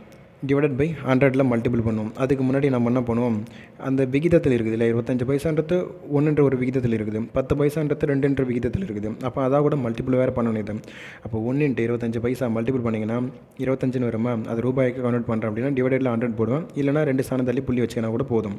அப்போ 0.25 ரூபாய், அப்போ 2 × 10 0.20 ரூபாய், 3 × 5 0.15 ரூபாய். இதை மொத்தத்தையும் ஆட் பண்ணிங்க அப்படின்னா 0.60 ரூபான்னு வந்துடும். இந்த 0.60 ரூபா தான் 30 ரூபா. அப்படின்னா நமக்கு கொஸ்டின் என்ன கேட்குறாங்க, 5 பைசா கேட்குறாங்க. 5 பைசா கேட்குறாங்கன்றதுனால நீங்கள் என்ன பண்ணுங்கள், டைரெக்டாக போய்ட்டு அந்த 2 தூக்கி எடுத்துகிட்டு வந்து போட்டிருக்கக்கூடாது. 5 பைசா தானே கேட்குறாங்க. 5 பைசா நாணயங்கள் எதுக்கு வருது, 3க்கு வருதுங்களா. அப்போ கரெக்டாக வந்து பார்த்திங்கன்னா நீங்கள் அந்த 3 இருக்குது பார்த்தீங்களா, அதை எத்தான் வந்து போடணும். இங்கே ஏன் அப்படின்னா நம்ம வந்து பார்த்தீங்கன்னா இங்கே 0.60 = 30ன்னு போடுறோமா. அதே மாதிரி அதுக்கு பதிலாக நீங்கள் என்ன பண்ணணும், 15 இல்லை இது எதுவும் சப்ஸ்டியூட் பண்ணிடக்கூடாது. கரெக்டாக அந்த ரேஷியோவில் நமக்கு கொடுத்துருப்பாங்க பார்த்தீங்களா, அந்த வேல்யூ தான் வரணும். 5 பைசாவுக்கு நேரம் நமக்கான ரேஷியோன்றது 3, 0.60 தான் 30னா, அப்போ 5 பைசாக்கான விகிதம் வந்து பார்த்திங்கன்னா 3 மட்டும் எவ்வளோன்னு கண்டுபிடிச்சா போதும். 30 × 3 / 6 கேன்சல் பண்ணிங்க அப்படின்னா வந்து 30 × 3 அந்த ஒரு 0 பக்கத்தில் இருந்தாலும் கணக்கு எடுத்துக்கூடாது. அப்போ வந்து 6/10ன்னு போடுவேன். அந்த 10 மேலே போய் மல்டிபிள் ஆகிடும். அப்படியே கேன்சல் பண்ணிங்கன்னா 150ன்னு சொல்லிட்டு வந்துடும். ஸோ இதே மாதிரி இன்னொரு சம் இருக்குது, அதையும் பார்ப்போம். ஒரு பையில் வந்து ஒரு ரூபாய் 50 பைசா மற்றும் 25 பைசா நாணயங்கள் முறையே 5:6:7 என்ற விகிதத்தில் உள்ளன. அந்த பையில் மொத்தம் 390 ரூபாய் இருந்தால் ஒவ்வொரு நாணயமும் எந்த எண்ணிக்கையில் இருக்கும்? ஸோ அப்போ என்ன பண்ணுவாங்க, முதல்ல நம்ம ரூபாயாக கன்வெர்ட் பண்ணிப்போம். ஸோ 5 × 1 ரூபா அப்படின்னா 5 ரூபா, 6 × 50 பைசா பெருக்கணும் அப்படின்னா 300ன்னு சொல்லிட்டு வந்துடும். அப்படியே டிவைடடில் 100ஆல் மல்டிபிள் டிவைட் பண்ணிங்க அப்படின்னா 3ன்னு சொல்லிட்டு தான் வந்துடும். அப்படியே 3.00ன்னு வச்சுக்கிறேன் நான். அது பக்கத்தில் பாயிண்ட் இருந்தாலும் கணக்கு எடுத்துக்கக்கூடாது. 7 × 25 பெருக்குனிங்கன்னா 175ன்னு வரும்.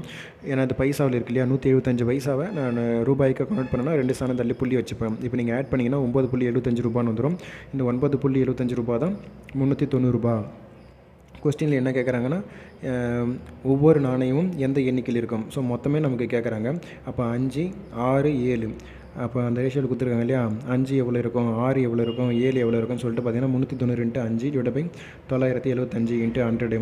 கீழே 2 ஸ்தானம் தள்ளி புள்ளி இருக்குது இல்லையா, அதில் கீழே 100ன்னு போடும், அது மல்டிபிள் ஆகிடும் இல்லையா. ஸோ அப்படியே நீங்கள் கேன்சல் பண்ணிங்கன்னா 200 வந்துடும். செகண்ட் ஒன்றுக்கு பார்த்தீங்கன்னா 240ன்னு வரும். தேர்ட் ஒன்றுக்கு பார்த்தீங்கன்னா 280ன்னு சொல்லிட்டு வந்துடும். ஸோ இதுதான் இதுக்கான ஆன்சரு. ஸோ இதே மாதிரி இன்னொரு சம் ஒன்று பார்ப்போம். ராகுல் ரூபாய் வந்து பார்த்தீங்கன்னா எக்ஸ் கடன் படுகிறார். அதை வந்து ரூபாய் 50 நோட்டில் செலுத்துகிறார். கீழ்கண்ட சில்லறையை வந்து பார்த்தீங்கன்னா அவர் மீதியாக பெறுகிறார். ஸோ 3x 50 பைசா நாணயங்கள், 14 10 பைசா நாணயங்கள் மற்றும் 4x 5 பைசா நாணயங்கள். எக்ஸின் மதிப்பு மட்டும் கேட்குறாங்களா. அந்த எக்ஸ் கடன் பெறுகிறார்கள் இல்லையா, அந்த எக்ஸ் அப்படியே வச்சுக்கோங்க. நம்ம சொல்கிறது மட்டும் கொஞ்சம் லைட்டாக நீங்கள் அப்சர்வ் மட்டும் பண்ணிக்கோங்க இந்த ஒரு கொஸ்டினுக்கு. ஏன்னா ஒரு ஈக்குவேஷன் விட்டுட்டேன் நான், டைரெக்டாக வந்துட்டேன் நான். ஸோ இப்போ வந்து பார்த்திங்கன்னா எக்ஸ் ரூபாய், எக்ஸ் கடன் படுகிறாருன்னு சொல்லியாச்சுல்ல, அந்த எக்ஸ் அப்படியே இருக்கட்டும். ப்ளஸ்ஸு 50 நோட்டுகளில் வந்து பார்த்தோன்னா அதை விட்டுடுங்க.